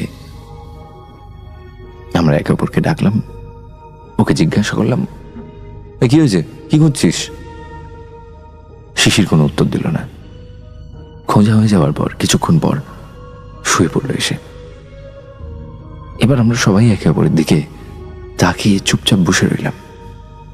পরদিন সকালবেলা পাশের রুমের এক বন্ধু বলল, জানিস তো, কাল রাত থেকে কেমন একটা মাছ মাছ গন্ধ পাচ্ছি, একটা আষ্টে গন্ধ। তো অ্যাজ ইউজুয়াল আমরা ব্যাপারটাকে অতটা গুরুত্ব দিইনি, কিন্তু বিকেলে বাড়ি ফিরে ওদের রুমে গিয়ে সত্যিই সেই গন্ধটা পেলাম। এক ধরনের কাঁচা মাছের মতো তীব্র গন্ধ। আর সেদিন রাতে আরো একটা অদ্ভুত ঘটনা ঘটল। সবাই ঘুমিয়ে পড়েছিল, শুধু আমি আর আমার এক বন্ধু জেগেছিলাম। আমি ফোন স্ক্রল করছিলাম, হঠাৎ করেই ছাদের উপর থেকে দুপদাপ করে শব্দ আসতে শুরু করলো। মনে হচ্ছিল যেন কেউ দৌড়দৌড়ি করছে ছাদে। আমি বন্ধুকে বললাম, শুনলি? ও বলল, না তো। আমি বললাম, আরে স্পষ্ট শব্দ হলো, শুনি না? ও বলল, আরে না না, হাওয়ায় কিছু নড়ছে, ঘুমিয়ে পড়। পরদিন সকালবেলা সবাইকে বিষয়টা জানালাম, বললাম যে রাত্রিবেলা এরকম আওয়াজ পেয়েছি। তখন পাশের রুমের আরেকজনও জানালো যে সেও এই একই শব্দ শুনেছে। কিন্তু বাকিরা বলল হয়তো ছাদের উপর থাকা কোনো বালতি বা মগ বাতাসে গড়াগড়ি খাচ্ছে, কারণ ওখানে সারাদিনই খুব জোরে হাওয়া বইতো। এবার ব্যাপারটা হচ্ছে যে কেউই এই বিষয়গুলোকে অতটা গুরুত্ব দিচ্ছে না। সবারই বয়স অল্প এবং কারোরই এই বিষয়গুলো নিয়ে ভাবার অত সময় নেই। কিন্তু সমস্যা হলো, সেই একই শব্দ আমরা প্রায় প্রতিদিনই শুনতে শুরু করলাম। আর শিশিরও রাত হলেই কেমন যেন বদলে যাচ্ছিল। আরেকটা অদ্ভুত ব্যাপার ছিল, আমরা যখনই ঘর ঝাড় দিতাম প্রচুর ছোট ছোট চুল বেরোতো, অথচ আমাদের কারুর মাথায় এত ছোট চুল ছিল না। আর প্রতিবারই যেন নতুন করে সেই চুলগুলো বেরিয়ে আসতো। ঘর ঝাড় দেওয়া হয়ে গেলে পরের বার ঝাড় দেওয়ার সময় আবার সেই চুল। তো দুদিন পর আমরা ঠিক করলাম যে আজ রাত্রিবেলা আমরা সবাই জেগে থাকবো এবং দেখবো যে ছাদে কি হয়। রাত গভীর হতেই আবার সেই দৌড়ানোর শব্দ শুরু। এবার সবাই শুনতে পেল। আমরা ঝাঁটা, লাঠি এসব কিছু হাতে নিয়ে ছাদে উঠে গেলাম, কিন্তু গিয়ে দেখি পুরো ছাদ ফাঁকা, কোনো মানুষ নেই, এমনকি বালতি বা মগ এগুলোও কিছু নেই। তাহলে শব্দটা হচ্ছিল কোথা থেকে? আমরা নিচে নেমে এলাম। নিচে নেমে আসার পর আবার উপর থেকে সেই শব্দ আসতে শুরু করলো। এবার আমরা বেশ ভয় পেলাম। অনেক রাত হয়ে গেছিল। রাত 3টের দিকে সবার চিৎকারে আমার ঘুম ভেঙে গেল। দেখি সবাই গোল হয়ে শিশিরকে ঘিরে বসে আছে। আমি জিজ্ঞাসা করলাম, কি হয়েছে? একজন বলল, শিশির বলছে কেউ যেন ওর বুকে বসেছিল, মনে হচ্ছিল ওর গলা টিপে ধরেছে। এতদিন পর্যন্ত আমরা বিষয়টাকে হালকাভাবে নিচ্ছিলাম, কিন্তু এবার সত্যি আমাদের ভয়টা জাগিয়ে বসেছে। তার উপর শিশিরের জ্বরও এসেছিল। আমরা ঠিক করলাম সকালবেলা ওকে হাসপাতালে নিয়ে যাব। পরদিন সকালে ওকে হাসপাতালে নিয়ে যাওয়া হলো। ডাক্তার দেখেই ভর্তি করে দিলেন। আমরা অবাক হয়ে গেলাম। সাধারণ জ্বর হলে ভর্তি করার কি দরকার? ওর রক্ত পরীক্ষা করা হলো। আমরা ওর বাড়িতেও খবর দিলাম। ঠিক করলাম সুস্থ হলে ওকে বাড়িতে পাঠিয়ে দেব। সারাদিন হাসপাতালে থাকার পর রাত প্রায় 10টার সময় ওকে ছেড়ে দেওয়া হলো। আমরা সবাই মিলে বাড়ি ফিরে এলাম। খাওয়া দাওয়ার পর আমরা শিশিরকে জিজ্ঞাসা করলাম, আচ্ছা তুই কি কোথাও একা গিয়েছিলি, মানে এমন কোনো জায়গায় যেখানে আমরা যাইনি? তখনও বলল, আমাদের বিল্ডিং এর পাশে একটা নিম গাছ আছে, ও নাকি ওই নিম গাছটায় একদিন কাউকে না বলে উঠেছিল। এই কথাটা শোনার পর সবাই যেন এবার চিন্তায় পড়ে গেল। সেদিন বিকেলে কয়েকজন ওকে কাছের একটা মন্দিরে নিয়ে গেল। তারপর থেকে শিশিরের আচরণ কিছুটা স্বাভাবিক হয়, তবে ঘুমানোর সময় ও মুখ থেকে অদ্ভুত শব্দ করত। অন্যদিকে ছাদে দৌড়ানোর শব্দ যেন আরো বেড়ে গেছিল। পরে আমরা বুঝলাম আমাদের সবচেয়ে বড় ভুল ছিল যে আমাদের ঘরে কোনো দেবদেবীর ছবি ছিল না, ধূপও দেওয়া হতো না। সবাই ব্যাচেলার ছেলে পুলে, এগুলোর অত প্রয়োজনও পড়তো না। পরদিন আমরা বাজার থেকে বজরংবলীর ছবি এবং আরো কয়েকটা দেবতার ছবি কিনে আনলাম। তারপর থেকে প্রতিদিন সন্ধ্যায় ধূপ জ্বালাতে শুরু করলাম। অদ্ভুতভাবে কয়েকদিন পর থেকেই ছাদের সেই শব্দটা বন্ধ হয়ে গেল। পাশের ঘরের মাছের গন্ধ আর পাওয়া যেত না। তার কিছুদিন পর আমাদের ট্রেনিং শেষ হয়ে যায়। আমরা সবাই বাড়ি ফিরে আসি। আজও আমরা কেউ জানি না ওই বাড়িতে আসলে কি ঘটেছিল, কেন ঘটেছিল, কিভাবে শুরু হয়েছিল আর কিভাবেই বা সব বন্ধ হয়ে গেল। কোনো প্রশ্নের উত্তর আমরা পাইনি। আজও সেই ঘটনাগুলো আমাদের কাছে অমীমাংসিত রহস্য হয়ে রয়ে গেছে। এটাই ছিল আমার জীবনে ঘটে যাওয়া একটা অদ্ভুত ঘটনা।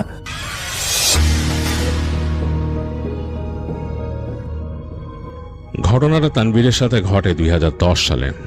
তানভীরদের বাড়ি ঢাকার অদূরে মানিকগঞ্জে, আর তানভীর ঢাকা বিশ্ববিদ্যালয়ে পড়াশোনা করতেন, এখানকার ছাত্রাবাসে থাকতেন। তো বিভিন্ন সময় তিনি ছুটিতে বাড়ি যেতেন, আর বেশিরভাগ সময় তো ঢাকায় কাটানো পড়তো। তো সেবার ঈদের ছুটিতে তিনি বাড়ি গেলেন। তো ঈদের ছুটি মানেই লম্বা ছুটি, আর ঈদের ছুটি মানেই বেশ আনন্দের সময়, কারণ বাড়িতে গেলে সবাই থাকে, পরিচিত আত্মীয় স্বজন। তো বেশ মজা করছিলেন তানভীর, নিজেদের বাড়িতে বেশ সময় কাটালেন। এরপরে গেলেন তার নানা বাড়িতে। তো নানা বাড়ি বেশ দূরে না, বাট কাছাকাছি কোনো একটা জায়গায়। তো সেখানে গিয়ে নানা বাড়িতে আরও মজা করছেন কাজিনদের সাথে, আর সেখানকার কাজিনদের বন্ধু বান্ধবের সাথেও তার মোটামুটি পরিচয় ছিল, তারাও তার সাথে বেশ আনন্দ ফুর্তি করছেন। তো যেটা করতেন তার নানা বাড়িটা ছিল নদীর কাছে, নদীর একদম কোল ঘেঁষে। তো যেখান থেকে তারা হেঁটে হেঁটে চলে যেতেন সামনে গিয়ে, সেখানে যে ঘাট ছিল, ঘাট থেকে নদী পার হতেন। নদী পার হয়ে ওই পারে গিয়ে সেইখানকার যে বাজার ছিল, সেই বাজারে তাদের আড্ডা জমতো কাজিনদের সাথে, কাজিনদের বন্ধুদের। তো তানভীরও সেখানে যেতেন। আর যেহেতু ঈদের পরবর্তী সময়, ওই সময়টা বেশ মানে জমজমাট সেখানে, কারণ অনেকেই আসছেন ঢাকা থেকে বা বিভিন্ন শহর থেকে আসছেন তাদের এখানে, মানে যারা দূরে থাকেন। তো তাদের সাথে বেশ একটা ভালো বন্ড তৈরি হয়। তো তানভীর বেশ ভালোই সময় কাটাচ্ছিলেন, এরকম প্রায় আড্ডা দিতেন। তো একদিন এরকম গিয়েছেন তিনি দুপুরের পরে বিকেলে, তিনি আর তার কাজিন, তানভীর আর তার কাজিন দুজনে সেখানে আড্ডা দিতে আর কি বাজারে। তো আড্ডা দিলেন বেশ অনেকক্ষণ সময়। আড্ডা দিয়ে তারপরে গল্প গুজব করছেন। তো হাঁটতে হাঁটতে তার কাজিনের সাথে এক সময় সেখান থেকে সামনে চলে আসলেন। তো আস্তে আস্তে দেখছেন যে সেই বাজারের শেষ প্রান্তে যে রাস্তাটা এটা সোজা চলে গেছে, আর তার পাশে রাস্তা নেমে গেছে দূরে চিমনি, মানে সেই ইট ভাটা ছিল সেখানকার, সেই ইট ভাটার চিমনি। তো তানভীর দেখতেছে যে ওখানে কয়েকটা চিমনি আছে বেশ পুরনো, সেগুলো মনে হয় না এখন ব্যবহার হয়, আর কয়েকটা মনে হয় যে ব্যবহার হয়েছে, মানে আজকেও সেখানে কাজ হয়েছে। এখন অবশ্য ধোঁয়া উঠতেছে না, হালকা হালকা ধোঁয়া আছে ওখানে। তো তার কাজিনকে সে বললো যে ইট ভাটা এটা কোনটা? বলে যে এটা আগে ছোটবেলায় আমরা আসছি না, মনে নাই? তোরে নিয়ে আসছি তো ছোটবেলায়, তখন তার স্কুলে পড়তো। বলো আচ্ছা আচ্ছা আচ্ছা, তখন তো আরো বড় ছিল। কয় যে এখন এত বড় না, এক সাইডেরটা বন্ধ হয়ে গেছে। কি জন্য? এইটা অমুকের ছিল, তাদের গ্রামের একজন বেশ প্রভাবশালী ব্যক্তি, বলে ওনার ছিল। তো ওইখানে অনেক রকম অকারেন্স হয়েছে, অনেক কিছু উনি করতো উল্টাপাল্টা, এবং তার এই কারণে বন্ধ করে দিচ্ছে পরে একেবারে, মানে আইন আইন আইন প্রণয়নকারী সংস্থারা এসে একদম ওটা সিলগালা করে দিচ্ছে, ওই জায়গায় আর কিছু হয় না। তো পাশের ভাটা এখনো আছে, ওইটা চলে, ওইটা আরেকজনের। তো তখন তানভীর বললো যে আচ্ছা চল যাই দেখি কি অবস্থা, অনেকদিন তো এই জায়গায় যাই না, বেশ মজাই লাগতো। তা কাজিন বলে যাবি, জায়গাটা ভালো না। তো তানভীর তখন বলে কেন, কি সমস্যা? এর মানে কি ভালো না মানে কি? মানুষজন যায় না, বুঝছ না, ওই পাশের ভাটা তো পড়ে দিচ্ছে অনেকদিন ধরে, ওই জায়গাটা একদম আর অনেক অকারেন্স হয়েছিল, তো ওইখানে অনেক উল্টাপাল্টা কাজ কারবার করছিলেন উনি, এই জন্য বন্ধ করে দিচ্ছে এটা। ওইদিকের লেগে যায় না মানুষ। আর এই যে এই পাশে চালু ভিটা, এটাও তো এখন তো বন্ধ হয়ে গেছে, এখন তো মানুষ নাই, কাজকর্ম সে দেওয়াস না, বেলা পড়ে গেছে একদম। তো তানভীর বলে আরে চল হাইটে আসি, সুন্দর লাগে। আমি যে ছোটকালে গেছিলাম, আমার কাছে কেমন জানি মজা লাগছিল, চারিদিকে ইটের স্তূপ করা, অনেক জায়গায় এরকম মাটি দিয়া ব্লক বানায় রাখছে, খুব সুন্দর। তো তার কাজিন বলে মানে অনিচ্ছা সত্ত্বেও তানভীরের সাথে হেঁটে যায়। তো তারা দুজন গল্প করতে করতে হাঁটতে নামতেছে। তাদের বন্ধুরা কিন্তু তখনও ওই যে চায়ের দোকান টোকান ওখানে আছে আর কি, তারা দুজন হেঁটে হেঁটে নামতেছে। তো নামতে নামতে তারা একদম সোজা চলে আসলো। তানভীর দেখতেছে যে এই জায়গায় যেখানে ইট ভাটা এখনো আছে, সেইখানে এখনো ইটের স্তূপ রাখা, বিভিন্ন রকমের ইট, মানে এগুলা বানায় জমায় রাখে, বুঝতেছে যেগুলো ইট। আর সোজা চলে গেছে এরকম বিভিন্ন স্তূপের পাশ দিয়ে চলে গেছে, মাঝখানে একটা গলির মধ্যে দিয়ে হেঁটে যাচ্ছে সে আর তার কাজিন। এদিকে বেলা পড়ে যাচ্ছে, মানে সূর্যের আলোটা অনেকটাই নেমে আসছে, ওই চিমনির গায়ে হালকা লেগে কেমন জানি একটা লালচে আলো পড়ছে। আর ওই পাশে যে পুরনো ভাটা আছে, সেটার চিমনিগুলো কালচে কেমন জানি হয়ে গেছে, দেখেই বোঝা যাচ্ছে যে এটার মানে ব্যবহার হয় না, বোঝাই যাচ্ছে এখান থেকে। তো যাই হোক, হাঁটতে হাঁটতে আরও সামনে চলে আসলো, অনেক ইটের স্তূপ। এক জায়গায় যেয়ে দেখলো যে ওই ইট শুকানোর জন্য প্রথমে মনে হয় মাটি দিয়ে এরকম ব্লক বানায় সাজায় রাখে আর কি, সেগুলো পাশে এরকম ঠেলা গাড়ির মতো আছে, রাখা আছে। তো ওগুলো দেখতে দেখতে তানভীর হাঁটতেছে, যে বললো যে এগুলা অনেকদিন দেখি না রে, অনেকদিন দেখি না, ছোটবেলায় দেখছি, অনেকদিন পরে আসলাম। তো হাঁটতে হাঁটতে সামনের দিকে যাচ্ছে, আলো কিন্তু কমে যাচ্ছে। এদিক দিয়ে আবার নদীর পানি হালকা দেখা যায়, মানে চিকচিক করতেছে এই পড়ন্ত সূর্যের আলোয়। তো তার কাজিন বলতে চাই তুই ওদিক কই যাস হাইটা? তানভীর হেঁটে যাচ্ছিল মানে ওই যে পুরনো যে ইট ভাটাটা ওইটার কাছে। তার সে বলছে আরে আমি ওদিক যাইতেছে, একটু দেখি না, পুরান ভাটাটা দেখি কি অবস্থা। তো তার কাজিন তারে বলছিল আরে না, এই মানে তাকে মানা করতেছে, এর মাঝে তার ফোন আসছে তার কাজিনের। তো তার কাজিন ফোন বের করে ধরে কথা বলতেছে, আর এর মধ্যে তানভীর হাঁটতে হাঁটতে সামনে চলে গেল। তো সে দেখতেছে যে যেখানে যে ইট বিছায় রাখছে এই জায়গাটা, এই পাশে কিন্তু ওই যে মানে যেগুলো ব্লক করে রাখছে, সেই জায়গার পাশ দিয়ে এরকম আরো কিছু ইটের স্তূপ আছে, তার পাশ দিয়ে সে বের হয়ে গেল। ওই পাশে দেখতেছে খোলা বড় বড় ঘাস জমে আছে। তো ওখানে কয়েক সেকেন্ড দাঁড়াইলো তানভীর, চিন্তা করলো আরে এখানে দাঁড়ায় থেকে তো কেমন জানি, মানে এত বড় বড় ঘাস হয়ে গেছে।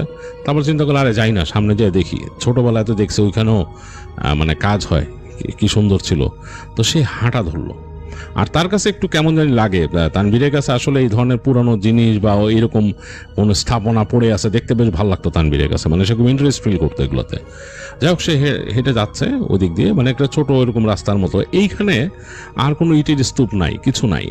তবে সামনে যেয়ে দেখলো কয়েকটা পুরনো স্তূপ আছে ইটের, সেগুলোর মধ্যে দিয়ে আবার শ্যাওলা মানে তারপর গজায় গেছে, ওই যে ছোট ছোট এরকম আগাছার মতো বের হয়ে গেছে, এবং ইটগুলো পুরান হয়ে গেছে, মানে এই ইটগুলা কেউ নেয় নাই কোনো কারণে, পড়ে আছে। বেশ বড় না, বাট বেশ কিছু ইট এরকম স্তূপ, এগুলো পুরান হয়ে গেছে।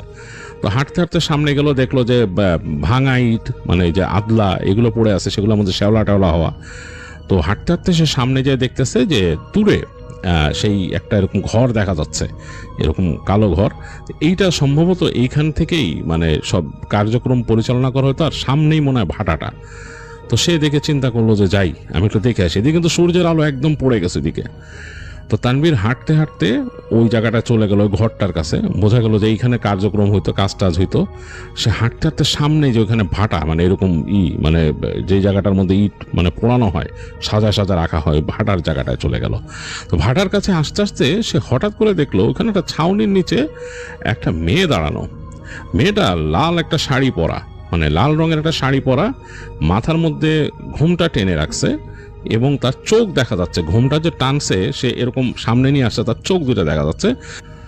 চোখ দুটো কেমন জানি একটু ঘোলাটে, আর এই যে পড়ন্ত সূর্যের আলোটা এসে তির্যকভাবে পড়ছে ওই ছাউনির উপরে, সেটা থেকে মনে হচ্ছে একটা গ্লেয়ার টাইপের কিছু ওই চোখে এসে পড়ছে। চোখটা মনে হচ্ছে চমকাচ্ছে, একটু সবুজাব চোখ এবং টানা টানা কাজল দেয়া, বেশ লম্বা লম্বা চোখ, মানে এরকম ডাগর চোখ। তানভীরের জানি কেমন জানি ঝিম লেগে উঠলো, চোখগুলো দেখে সে অনেকটা সম্মোহিতর মতো হয়ে গেছে। সে কয়েক সেকেন্ড তাকাই ছিল মেয়েটার দিকে, মুখটা তো দেখা যাচ্ছে না, মুখটা ঢেকে রাখছে মেয়েটা। তো তানভীর কিছু বলতেও পারতেছে না, সে আস্তে আস্তে এগিয়ে যাচ্ছে সামনে। সে যখন আরো কয়েক পা এগিয়ে গেছে তখন মেয়েটা হঠাৎ করে ঘুরে হাঁটা দিল। হেঁটে সে ওই যে ছাউনি ধরে পেছনে ওই ভাটার কাছে চলে গেল, মানে ভাটার পেছন দিকে হেঁটে চলে যাচ্ছে। ওই জায়গাটা অন্ধকার, ওখানে কিন্তু মানে সূর্যের আলো আর আসতেছে না, ওই জায়গাটা অন্ধকার হয়ে গেছে, একদম ডিপ অন্ধকার। তো তানভীর সেই ভাটার একদম কাছে চলে আসছে। এসে সে মানে চিন্তা করতেছে সে ঢুকবে ভিতরে বা এরকম কিছু, ওই যে যেখানে এরকম ঘর দরজা আছে সে দরজাতে সে ভিতরে ঢুকবে এরকম চিন্তা করতেছে। এই সময় দূর থেকে তার কাজিনের চিৎকার শুনলো। সে বলে, এই তুই কই, তুই এখানে নাকি? তো সে তখন আস্তে করে ফিরে তাকায় দেখতেছে যে তার সে কাজিন ওখানে দাঁড়ায় আছে। তো তানভীর ঘুরে হাঁটা দিল তার কাজিনের দিকে। তার কাজিনও এগোয় আসছে, অনেকটা এগোয় আসছে। এসে বলে, তুই এখানে কি করতেছিস, ওখানে গেছিস কেন? বলে, আরে আমি এখানে আসছি দেখতে, এই যে এই ভাটা এনে পড়ে রয়েছে সবকিছু অন্যরকম দেখতে, তাকে ভালোই লাগতেছে, চল ভিতরে যাই একটু দেখি। তো তার কাজিন কয়, না না, মাথা খারাপ নাকি ওইখানে বেটা, এনে অনেক আজে বাজে বেটা, এই জায়গার পুরো সিল করে দিছিল, এখন কেউ আসে না এখানে, উল্টাপাল্টা অনেক কিছু করছে এখানে। তো সে বলছে যে কি করছে? আরে বেটা বাদ দে, চল। তো বলে যে আমি যে এখানে দেখলাম যে একটা মেয়ে ওখানে হাইটা গেল ওই পাশে। কার বেটা কি মেয়ে দেখছস তুই? ওই পাশের ভাটার কেউ যদি ওইখানে আইসা থাকে তাহলে হয়তো আসতে পারে, এদের কারো বাসার যদি কোনো মেয়ে যদি এখানে আইসা থাকে, আর কে এখানে কেন আসবো? আর চল তুই তাড়াতাড়ি এখান থেকে চল। তো হেঁটে তানভীরকে নিয়ে বেরোলো। বের হয়ে তারা হেঁটে হেঁটে যাচ্ছে, ওই পুরা ইট ভাটার ওই পথটা দিয়ে বের হয়ে গেছে। ততক্ষণে সূর্য একেবারেই নেমে গেছে। তানভীরের মাথায় কেন যেন ওই মেয়েটা ঘুরতেছে, মানে এরকম না যে তানভীর কখনো মেয়ে দেখে নাই, মানে এই মেয়েটাকে তার কাছে যেন কেমন ডিফারেন্ট মনে হয়েছে। যাই হোক, সে হাঁটতে হাঁটতে যখন আসলো, এসে তারা যখন ঘাটে আসছে তখন কিন্তু সন্ধ্যা হয়ে গেছে। একেবারে দূরে মানে আকাশের মধ্যে সূর্যের লালিমা লেগে আছে আর পানি ছলাৎ ছলাৎ করতেছে। তো ওইখানে নৌকা, বড় নৌকা, সেখানে মানুষ পার হচ্ছে, অনেকগুলো মানুষ উঠছে, তারা যাবে আর কি, ওই পারে যাবে। তো তানভীর আর তার কাজিন উঠলো, উঠে যেয়ে বসছে। তো সে চিন্তা করতেছে অন্ধকারের মধ্যে, মানে অন্ধকার হয়ে গেছে এর মধ্যে, সে চিন্তা করতেছে যে মানে সে কাকে দেখলো, ওইখানে কে ছিল। তো সে তার কাজিনকে আরেকবার জিজ্ঞেস করছে যে ওইখানে কি ওই কোনো কারো থাকার কথা, ওই পাশে বাড়িঘর আছে? তো তার কাজিন বলছে, আরে বাড়িঘর মানে কি, ওই পাশে যে ইট ভাটা আছে ওদের মানুষজনের ওখানে হয়তো ঘরটর আছে দু একটা, এরা এখানে আসতেও পারে না আসতে পারে, তুই কারে দেখছিস কি বেটা, চল। বলে তার কাজিন তারে বলে অন্য কথায় চলে গেছে। তার কাজিন অন্য কথা বলতেছে, কাজিন বলতেছে, আর তানভীর অন্য মনস্কভাবে শুনতেছে কাজিনের কথা। নৌকা চলতেছে নদীর উপর দিয়ে, আর সেই আকাশে হালকা লালিমা লেগে আছে আর অন্ধকার চারিদিকে। সেই যে মাঝি, সে একটা হারিকেন জ্বালায় রাখছে মাঝখানে, মানে নৌকার মাঝখানে, আর মানুষজন বসে আছে অনেকে। তো এরকম চলতে চলতে এক সময় পাড়ে চলে আসলো নৌকা, এসে খ্যাচ করে এটা নৌকা পাড়ে ভিড়লো। আর মাঝি ওই বাঁশ দিয়ে তার যে মানে আছে যে লগি দিয়ে সেটা আটকায় সবাইকে নামানো শুরু করলো আস্তে আস্তে। তো মানুষ নেমে যাচ্ছে। তো তানভীরের কাজিনও নামলো, তানভীরও নামলো। তো তানভীর নেমে যখন নাকি পা দিয়ে উঠে যাচ্ছে, হঠাৎ সে চোখের কোণ দিয়ে দেখলো নৌকার এক পাশে ওই মেয়েটা বসা, ঠিক একইভাবে মাথায় কাপড় দেয়া, আর তাকায় আছে এবং তানভীরের দিকে তাকায় আছে। এই হারিকেনের আলোতে সে দেখতেছে এটা, মানে এক সেকেন্ডের জন্য সে ফট করে মাথা ঘুরাইছে। মাথা ঘুরে তার কাজিনও তাকে আবার বলছে, এই কিরে, মানে এই পাশটা কাজিনও ডাক দিছে। তো সে মাথা ঘুরায় মেয়েটার দিকে কিন্তু একবার দেখছে, মানে এবার দ্বিতীয়বারও সে দেখছে। কাজিন যখন ডাক দিচ্ছে, কাজিনের দিকে তাকাইলো, তাকায় সে বললো, আরে দাঁড়া না। সে নৌকার দিকে আবার তাকাইছে, দেখে মেয়েটা নাই নৌকাতে। তো তানভীরের কাছে একেবারেই মানে জিনিসটা অন্যরকম লাগলো। তো সে তার কাজিনরে বলতেছে, আরে আমি ওইখানে দেখছি নৌকার মধ্যে মেয়েটা বসা। তো তার কাজিন বলে, তোর মাথা গেছে বেটা, তোর মাথা গেছে, তুই কি না কি দেখছিস, তোর মাথার মধ্যে এগুলো ঘুরতেছে, চল। চল বেটা বলে হাঁটা ধরলো। তো বারবার তানভীর কিন্তু পেছন ফিরে দেখতেছিল নৌকাতে, দেখলো যে না, নৌকাতে ওই মেয়েটা নাই, যারা মানুষজন নেমে গেছে। সে চিন্তা করলো আরে এখানকে এসে মেয়েটাকে হেঁটে নেমে চলে গেল কোথাও, আমি তো খেয়াল করি নাই এত দ্রুত কিভাবে গেল 1 সেকেন্ডের মধ্যে। যাই হোক, হাঁটতেছে একটু অন্যমনস্কভাবে তানভীর হাঁটতে হাঁটতে বাড়িতে আসলো। তো আসার পথে তার কাজিন তাকে বলতেছে যে চিন্তা করিস না, কালকে তোরে নিয়ে হাটে যামনে আমগো যে নৌকা আছে, নৌকা নিয়ে আসুম, ওই নৌকা দিয়ে যাবো। আয়সা নৌকা এনে আমি ঘাটে বাইন্দা রাখুম, কালকে সকালে 10টার দিকে আমি উঠা তোরে নিয়ে রওনা দেবো, এখানে অসুবিধা নেই। তো এই যে আমগো ঘাটেই বাইন্দা রাখুম। তো তানভীর বলছে আচ্ছা ঠিক আছে। তো তারা দুইজন হেঁটে হেঁটে গেল বাসার কাছে। তো বাসার কাছে গিয়ে তাদের আরেক বন্ধুর সাথে দেখা হলো। সে আবার তাদেরকে ডেকে নিল, বললো যে তাদের বাসার থেকে আজকে ডাব নামাইছে অনেক, সেই নারকেল আর কি ডাব, সে ডাব নিয়ে আসলো, বললো যে ডাব খাবি। তো ডাব টপ খেয়ে তারা বাসার দিকে গেছে। তো বাসায় গেল, বাসায় গিয়ে তার কাজিন তার মতো এটা ওইটা করতে তানভীরে বললো যে আমি আসি, আমি যাই, আর রাত্রেবেলা আমি নৌকাটা আইনা বাইন্দা রাখুম আমাকে ঘাটে, আমাকে ঘাট তো জানোস কোথায়। তানভীর বলছে কোথায়, বলে ওই যে এখান থেকে হাইটে গেলে। তো তাকে বুঝাই দিল আর কি, যে এখান থেকে হাইটে যায় ওই দিক দিয়ে যে নাইমে ওই নামলে ওই যে আমাদের ঘাট, কিন্তু হ্যাঁ ওখানে আমাদের বাসার মানুষজন নদীতে যদি কিছু প্রয়োজন হয় এখানে থাকে নৌকা, ওইখানে ভিড়ে, মানে আমাদের নিজেদের নৌকা। তো তানভীর বললো আচ্ছা আচ্ছা ঠিক আছে। তারা ভালো মতো বুঝাইলো তার কাজিন কীভাবে যেতে হয় তাদের ঘাটে। কালকে 10টার সময় সকালে নাস্তা খেয়ে আগে উঠে যাবি, নাস্তা খেয়ে রেডি থাকবি। তো তানভীর বলছে আচ্ছা ঠিক আছে। তো কাজিন চলে গেল তাদের ঘরে, আর মানে তাদের সবারই ঘর আলাদা আলাদা আর কি ওখানে। তো তানভীর যে তাকে যেই ঘর দেওয়া হয়েছে থাকতে দিছে ওখানে আছে, রাতের বেলা ওখানে আর কেউ নাই। সে কাপড় চোপড় চেঞ্জ করে বাসার মানুষের সাথে যে দেখা করলো, কথাবার্তা বললো। রাত হয়েছে, গ্রামে তো আসলে রাত গভীর হয়ে যায় তাড়াতাড়ি।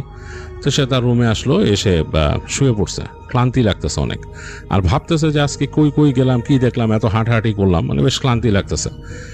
তো তানভীরের চোখে ঘুম লেগে আসছিল, মানে আর কি চোখ বন্ধ হয়ে গেছিল। এই সময় তার কাছে মনে হলো যে তার ঘরের সামনে দিয়ে কেউ হাঁটাচলা করে, মানে কেউ হয়তো হেঁটে এখান থেকে দাঁড়াচ্ছে বা বসতেছে। তার ওখানে একটা ওই তাদের ঘরের সামনে মোড়া ছিল, একটা বেতের মোড়া আর কি, সেই মোড়াতে মচমচ শব্দ শুনলো।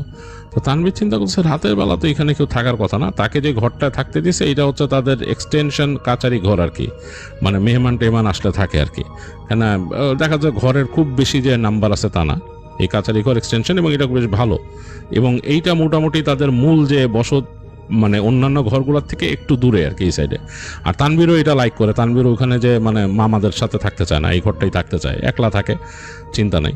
তো যাই হোক, সে মনে হলো যে ওইখানে ওই যে বেতের মোড়া কেউ মচমচ করতেছে, চিন্তা করলো কে এসে বসছে। তো মানে তার ঘুমটাই হয়ে গেছে ওই ওখানে হাঁটা চলার শব্দে। তো তানভীর অনেকক্ষণ ধরে শব্দ পাচ্ছে ওইখানে, মনে এখানে কেউ হাঁটা চলা করতেছে, তার মোড়াটাকে এই পাশ থেকে এই পাশে নিতেছে এরকম।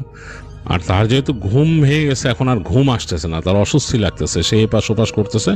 একসময় সে উঠলো বোঝার জন্য যে কে বারান্দার মধ্যে, কে এই বারান্দার মধ্যে কে সেরকম বসতেছে, এই করতেছে। রাত অনেক গভীর হয়ে গেছে, মানে রাতের বেলা যেই অ্যাম্বিয়েন্স যে সাউন্ডগুলো ওটা অনেক জোরে জোরে আসতেছে, বেশ লাউড। তো তানভীর হেঁটে গিয়ে সে ওই ঘরের মেন দরজার কাছে দাঁড়াইলো, ঘরের দরজাটা খুলবে আর কি। তো তার আগে সে চিন্তা করলো যে আমি একটু উকি দেই বাইরে। তো উকি দেওয়ার জন্য হচ্ছে কি, এই পাশে তো মানে ঘরটা হচ্ছে টিনের ঘর, এই পাশে দরজা তো ফ্রেম করে লাগানো, এই পাশে হালকা ফাঁক আছে। তো সে ফাঁকা দিয়ে সে আস্তে করে চোখ রাখলো বাইরে। চোখ রেখে দেখতেছে কেউ নাই, বারান্দা পুরো ফাঁকা, খা খা করতেছে। বাইরে চাঁদের আলো পড়ছে উঠানে, সেটা এখান থেকে দেখা যাচ্ছে, মানে বেশ উজ্জ্বল চাঁদের আলো, মানে চাঁদের আলো এতটাই উজ্জ্বল মনে হচ্ছে দিনের মতো মনে হইতেছে ওখানে। তো তানভীর চিন্তা করলো যে মানে ঘটনা কি, কাউরে দেখতেছি না, ব্যাপার কি। তো সে আস্তে করে দরজাটা খুলে ফেললো। দরজা খোলার পর দেখতেছে যে বাইরের অ্যাম্বিয়েন্ট সাউন্ড আরও বেশি লাউড হয়েছে, এবং মানে একটা গ্রামের যে ঠান্ডা ঠান্ডা বাতাস সেটা লাগতেছে। আর নাকের মধ্যে এই রাতের একটা ঘ্রাণ, গাছগাছালি সব কিছু এবং পানি, তাদের এই বাড়ির থেকে খুব কাছাকাছি নদী, সেটা পানির ঘ্রাণ আসতেছে। তো তানভীর উঠে বারান্দায় চলে আসলো। তো বারান্দায় এসেই তার কাছে জানি কেমন একটা অনুভূতি হওয়া শুরু হলো। তার কাছে কেন জানি মনে হচ্ছে তার বারান্দাতে শুধু সে একা না, কেউ আরেকজন দাঁড়ায় আছে বারান্দার মধ্যে। মানে তার কাছে এই ফিলটা হচ্ছে যে বারান্দার মধ্যে অন্য কোনো একজন দাঁড়ায় আছে, তার একটা এক্সিস্টেন্স ফিল হচ্ছে বারান্দার মধ্যে। কিন্তু বারান্দাটা কিন্তু লম্বা, মানে তার এই ঘর, তার পাশে আরেকটা ঘর আছে, সেখানে মানুষে যে বসে কোনো মিটিং টিটিং করে, সেটা বন্ধ আর কি, তালা বন্ধ করা। তো সেই তালাবদ্ধ ঘরের সামনের অংশটাও কিন্তু বারান্দা তার কাছে মনে হচ্ছে, এবং ওই ঘরে ওই মানে ওই বারান্দার কর্নারটা দেখা যাচ্ছে না। তো তানভীর একবার চিন্তা করলো যে আমি যাই ওই মাথায় যে মানে দেখি ওইখানে কি অবস্থা, কেউ আসে নাকি। তো সে হেঁটে হেঁটে বারান্দার ওই কর্নারে গেল। তো যখন যাচ্ছে ওই পাশে তালাবদ্ধ ঘরটার মধ্যে থেকে তার কাছে মনে হচ্ছে শব্দ হচ্ছে, মনে হচ্ছে কেউ চলাফেরা করতেছে, মানে তার কাছে সে ফিল করতেছে, মানে সে ফিল করতেছে তার আশেপাশে কেউ আছে। তো সে চিন্তা করলো যে এই রুম তো তালাবদ্ধ, এটার ভিতরে তো কারো থাকার কথা না, তালা আছে। তো সে হেঁটে যে ওই দরজার কাছে যে তালাটা ধরে দেখতেছে, হ্যাঁ তালা মারা। এই সময় তার কাছে মনে হলো যে তাদের যে বারান্দা, মানে বারান্দার একদম নিচে কেউ একজন আছে। তো সে ফট করে তাকায় দেখতেছে ওই চাঁদের আলোতে সেই যে লাল শাড়ি পরা মেয়েটা দেখছিল ওই মেয়েটা দাঁড়ায় আছে এখানে, এবং ঠিক সেইভাবেই ঘোমটাটা টানা এবং মুখের কাছে সে কাপড় টেনে রাখছে, তার ঠোঁটের কাছ দিয়ে কাপড় টানা, চোখ দুইটা বের হওয়া, কিন্তু চোখটা এই অন্ধকারে দেখা যাচ্ছে না। চাঁদের আলো পড়ছে, তার লাল শাড়িটা জলজল করতেছে, মানে চাঁদের আলোতে কেমন যেন উজ্জ্বল হয়ে আছে। তানভীরের খুব মানে একটা কেমন জানি একটা ভয়ের স্রোত নেমে গেছে শরীর দিয়ে, কারণ সে চিন্তা করলো যে এই রাতের বেলায় একই শাড়ি পরা মেয়ে এখানে কি করতেছে, এবং তার যে ঘর, সে ঘরের সামনে। তানভীর গলা দিয়ে শব্দ বের করতে চাইছে, দেখ শব্দ বের হচ্ছে না। সে জিজ্ঞেস করতে চাইছিল কে। সে আরেকটু হেঁটে গেছে সামনে, একটু সামনে যখন হেঁটে গেছিল তখন সে একটা হাসির শব্দ শুনলো, খিলখিল হাসি, এবং এই হাসির শব্দ শোনার পর তানভীরের মাথাটা কেমন ঝিম করে উঠছে। এরপর এক ঝলক বাতাস এসে তানভীরের গায়ে লাগলো, মানে ওই দিক থেকেই মেয়েটা যেখান থেকে দাঁড়ায় ছিল সেখান থেকে এক ঝলক বাতাস এসে তানভীরের গায়ে লাগছে, এবং একটা চাপা ফুলের মতো ঘ্রাণ সে পাইছে, এবং সাথে সাথে তানভীরের মাথা ঝিমঝিম করে উঠলো, পুরো ঝিম করে উঠছে মাথাটা। তানভীর ওই ঝিমঝিম মাথা নিয়ে কেমন যেন একটা ফিল করা শুরু করলো, তার কাছে মনে হলো সে এই জগতে নাই, একটা ডিফারেন্ট জগতে আছে।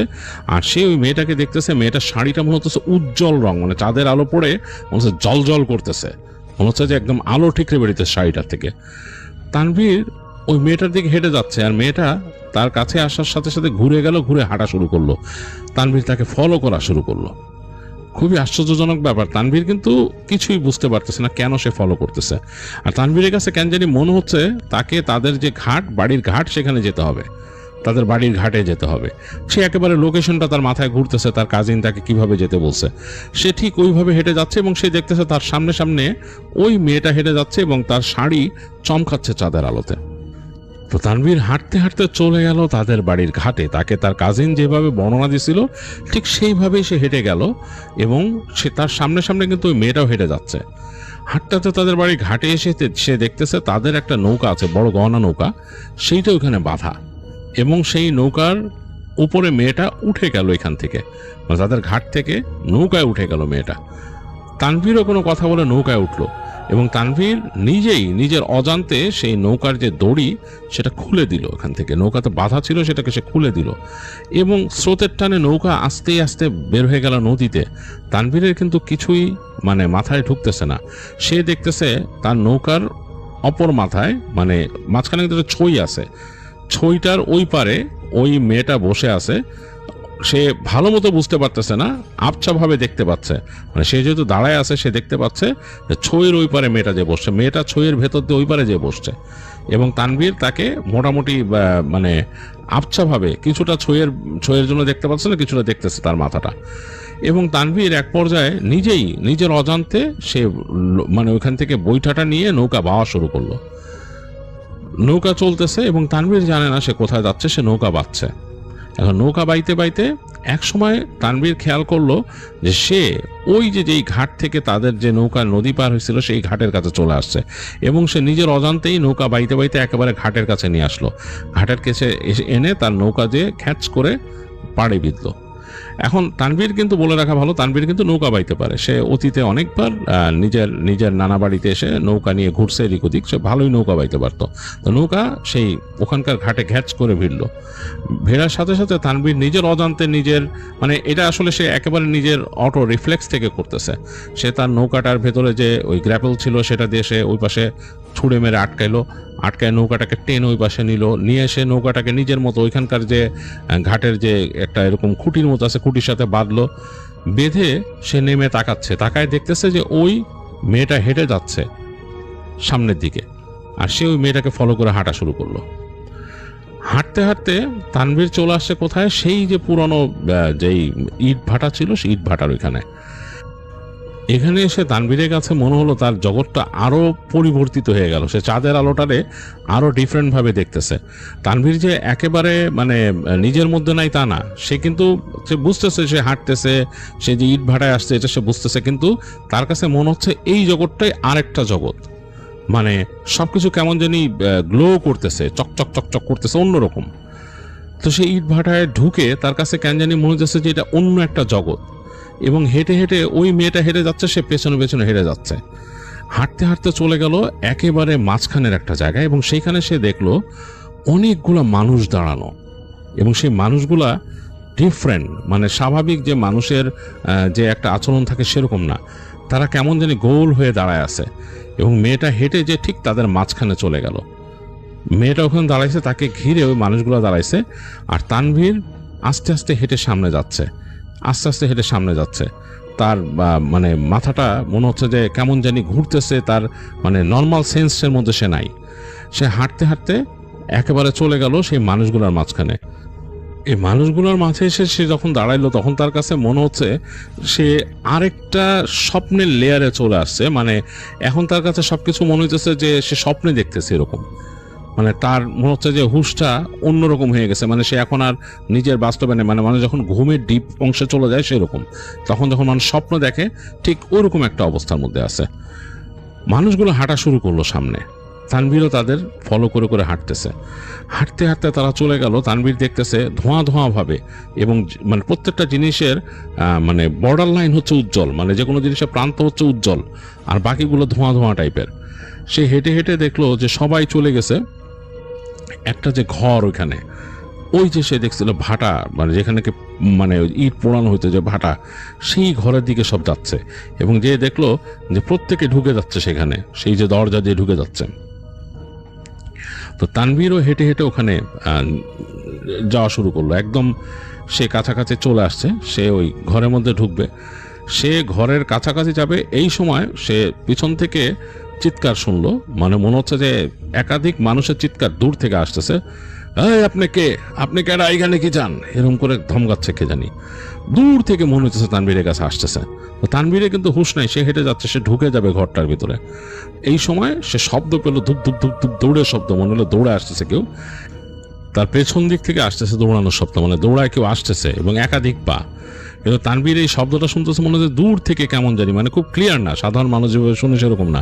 সে একটা স্বপ্নের জগতে, এবং তার কাছে মনে হচ্ছে সামনের এই যে অন্ধকার দরজাটা, এটা একটা বিশাল তার কাছে আকর্ষণের জায়গা, সেখানে তাকে যেতে হবে। এবং সে চোখে দেখতেছে সেই অন্ধকার দরজার ওপারে ওই মেয়েটা ওখানে দাঁড়ায় তাকায় আছে তার দিকে। তাকে দেখে আস্তে করে মুখের যে কাপড়টা দিয়ে ঢেকে রাখছিল, সে মুখের কাপড়টা নামালো, এবং সে দেখলো তার কাছে, তানভীরের কাছে মনে হলো অসাধারণ একটা সুন্দর মুখ তাকায় আছে, তাকে দেখে হাসতেছে ওখান থেকে। তো তানভীর কিন্তু চলে যাবে, ওখানে ঢুকে যাবে। এই সময় পেছন থেকে তাকে জানে কারা জাপটায় ধরলো, টেনে ওখান থেকে পেছন দিকে নিয়ে আসলো, এনে তাকে মাটিতে ফেললো। ফেলার সাথে সাথে মনে হলো তানভীরের যে সে ঘুম ভেঙে উঠলে যেরকম দুঃস্বপ্ন দেখে যেরকম উঠে সেরকম মনে হইলো। সেরকম মাথা ঝাড়া দিয়ে উঠছে। উঠে তানভীর দেখতেছে যে সে ওই পুরনো সেই ইট ভাটায় সে শুয়ে আছে, এবং তার পাশে দুজন মানুষ।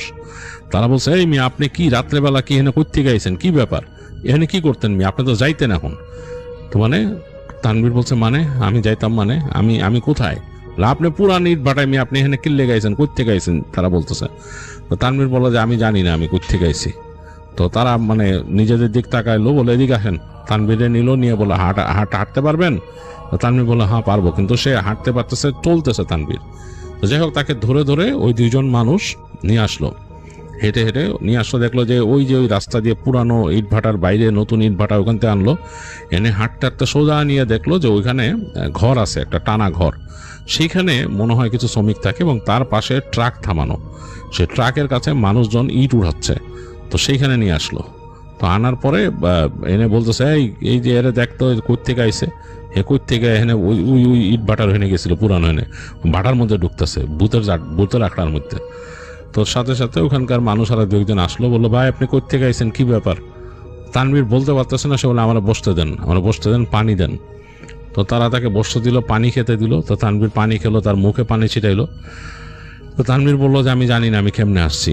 সে তার বললো তার নানা বাড়ির ঠিকানা যে কোত্থেকে আসছে, বলে আরে আপনি ওখান থেকে আসছেন কেমনে, নদী আপনি নদীর ওই পারে তো, ওখান থেকে কেমনে আসছেন এখানে? তানভীর তখন বলতেছে তার ওই যে সে মনে হলো ঘরে ছিল, সে বলে আমি নৌকা বেয়ে আসছি। নৌকা বেয়ে আসছে রাত্রেবেলা, এটা কেমনে কি? বলে হ্যাঁ নৌকা বেয়ে আসছি আমি, কেমনে আসছে আমি জানি না, আমার মনে হলো আমার কেউ নিয়ে আসছে এখানে। তো তখন তারা মুখ চাওয়াচাই করতেছিল, তো সেইখানে একজন বয়স্ক লোক ছিল, বৃদ্ধ, সে বললো আরে ঝামেলা আছে, আপনি কি এখানে আসছিলেন এর আগে? বৃদ্ধ জিজ্ঞেস করতেছে, বললো যে হ্যাঁ আমি আসছিলাম। কখন আসছিলেন? বলে কালকে বিকালে সন্ধ্যার সময়। এই তো কাম হইছে, সন্ধ্যার সময় না আইসেন, খারাপ জায়গাটা খারাপ, যাক আপনি আসেন আমাদের ঘরে আসেন, এখন কি যাইতে পারবেন? তানভীর বলে না আমি এখন চলে যাব, আমি নৌকা নিয়ে চলে যাব। তখন তারা বলে যে না না আপনার নৌকা নিয়ে এখন তো যাইতে দেওয়া যায় না রাত্রেবেলা, কেমন কথা আপনি রাত্রেবেলা নৌকা নিয়ে হানতে যাইবেন, আপনি আসেন।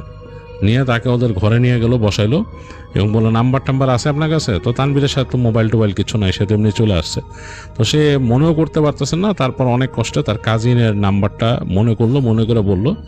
তো ওই সেইখানে বয়স্ক মানুষটা, তাদের ওখানে মোবাইল ছিল, মোবাইল থেকে কল দিল। তো রাতে কেউ ধরে না ফোন, তো বললো আচ্ছা পরে দিব না। তো এরকম করে তানভীর অনেকক্ষণ শুয়ে থাকলো, তাকে ওই মুরব্বী দোয়া দরুদ করে ফু দিল, বললো যে আপনার উপরে কোনো খারাপ আসর হয়েছিল এখানে, আপনি এখানে ঘুমের মধ্যে এখানে আসছেন, আপনি বুঝতে পারছেন ঘটনা কি? তো মুরব্বী তারা দোয়া দরুদ পড়ে ফু দিছে। তানভীর এটা চিন্তা করতেছে যে কিভাবে কি, সে তো আধুনিক মানুষ, পড়াশোনা করে শহরে, তার মধ্যে তো এইসব জিনিসের প্রতি বিশ্বাস ওরকম নাই।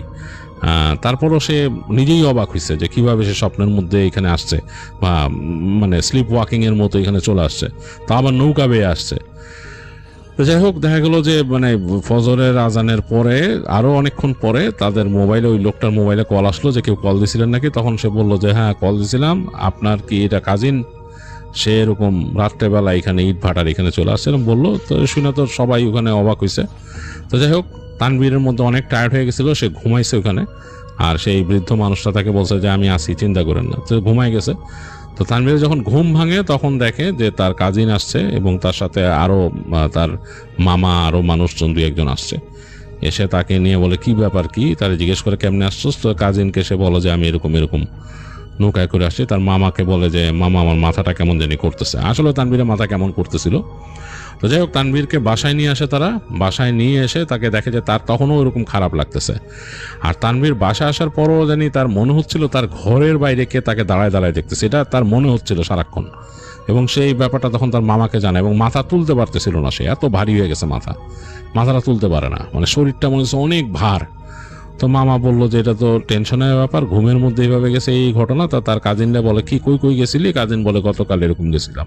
তো তার মামা বকাবকি করে তাদের ওখান থেকে ওই মৌলানা সাহেবকে খবর দেয়। উনি আসেন, এসে দেখেন, বলে যে ছেলে তো এরকম এরকম জায়গায় গেছে, ওই জায়গা তো ভালো না, তো আজকে দেখি মাগরিবের পরে কিছু করা যায় কিনা। তো মাগরিবের পরে মৌলানা সাহেব বাসার মধ্যে করেন, তানভীরের মামা মামি সবাই থাকেন, কাজিনরা। তো তার বাসায় রুকাইয়া করেন, এবং রুকাইয়া করে দেখা গেল তানভীরের উপরে হাজির করা হয়। তো ওখানে তারা বলে এসে তো যেটা আসে আর কি, ওখানকার যারা মানে জিন, খারাপ জিন ছিল এখানে, তারা তো আসলে যে কোনো অকারেন্স হওয়া জায়গায় তারা ওখানে এমনি অ্যাবান্ডেন্ট জায়গায় থাকে, পুরানো অ্যাবান্ডেন্ট জায়গা, সেসব জায়গার মধ্যে তারা কিন্তু থাকে। হ্যাঁ, ও তাদের ওইটা ব্যারেন ল্যান্ড, অ্যাবান্ডেন্ট জায়গা, এইসব জায়গায়, এবং যেখানে কোনো অকারেন্স হয়েছে। তো তারা ফার্স্টে বলার চেষ্টা করে যে ওই জায়গায় যারা ওখানে নাকি মারা গেছিল অনেক মানুষ, তাদেরকে মারা হয়েছিল, তাদের নাকি তারা হচ্ছে কি স্পিরিট, তারা আসছে এখানে। বাট তো মৌলানা সাহেব তারা যখন নাকি ভালো মতো ঝাড়ে এবং তাদেরকে ভালো মতন সেই রিচুয়াল করেন উনি, এবং তিনি তাদেরকে ধরেন, তখন তারা স্বীকার করে যে না, তারা ওখানকার খারাপ জিন, তারা ওইখানে থাকে। এবং তানভীর যখন ওখানে আসছে, তাদের মধ্যে একটা মেয়ে জিন তার উপরে নজর দিয়েছিল এবং তাকে ওখানে টেনে নিয়ে আসছিল আবার। তো বলছিল তাকে ওখানে নিছিলি কেন, ওই ঘরের মধ্যে কেন নিতেছিলি? তানভীর তো বলছে যে তাকে এরকম ঘরে নিতেছিল তাকে মেরে ফেলার জন্য। মানে তাদের ছিল, ইন্টেনশন ছিল তাকে একটা ওখানে দুর্ঘটনা ঘটায় মেরে ফেলবে, তাহলে ওখানকার সম্বন্ধে আরও বেশি বদনাম প্রসিদ্ধ হবে আর কি। তো যাই হোক, তো তানভীরকে ঝাড়া হয় ভালো মতো, ঝেড়ে এবং রুকাইয়া করে তারপর ওদের থেকে ওখান থেকে মানে সরানো হয়। সরায় মৌলানা সাহেব বলেন যে ছেলেকে আপাতত এখানে রাখেন না, ও পাঠাই দিয়েন, কালকেই ওকে আবার ঢাকায় পাঠাই দিয়েন। তো দোয়া দরুদ পরে তাকে ফু দেয় এবং তাকে পড়া পানি দেয় এবং বলে যে একটা পড়া তেল দেয়, বলে এটা মালিশ করে দিবেন শরীরে, সে যতক্ষণ এখানে থাকবে তেল মালিশ করে দিয়ে ওর শরীরে, যাতে এই এলাকা ছেড়ে যাওয়া বন্ধু যাতে এরকম থাকে, কারণ ওখানে জায়গাটা খুব খারাপ, খুব খারাপ। তো যাই হোক, মৌলানা সাহেব পরে চলে যান এবং তানভীরকে তারা টেক কেয়ার করে, তার মামাবাড়ির লোকরা পরদিন, এবং তার কাজিন তাকে পরদিন নিয়ে যায়, একদম ঢাকা পর্যন্ত পৌঁছায় দিয়ে আসে, ঢাকা পর্যন্ত পৌঁছায় দেয়। এবং তানভীর মানে ওই সময় আর ওগুলো স্বপ্নে দেখতো না, বা ঢাকায় আসার পরও সে অনেকদিন দুর্বল ছিল, তবে ভয় পেত। রাতের বেলা সে নাকি তার হলে যাওয়া আসা করতে গেলেও ভয় পেত, কারণ তাদের ওইখানেও কিছু কিছু জায়গা ছিল মানুষজন নাকি ভয় পায়, স্টুডেন্টরা বলে। তো তানভীর ওইসব জায়গা দিয়ে চলতে ফিরতে ভয় পেত, রাতের বেলা হাঁটাচলা করতে অনেক ভয় পেত। তো এই জিনিসটা অনেক দিন ছিল তানভীরের মধ্যে, অনেকদিন ছিল, এবং পরবর্তীতে আস্তে আস্তে সেটা তার কেটে যায়। তো এই ছিল তানভীরের ঘটনা।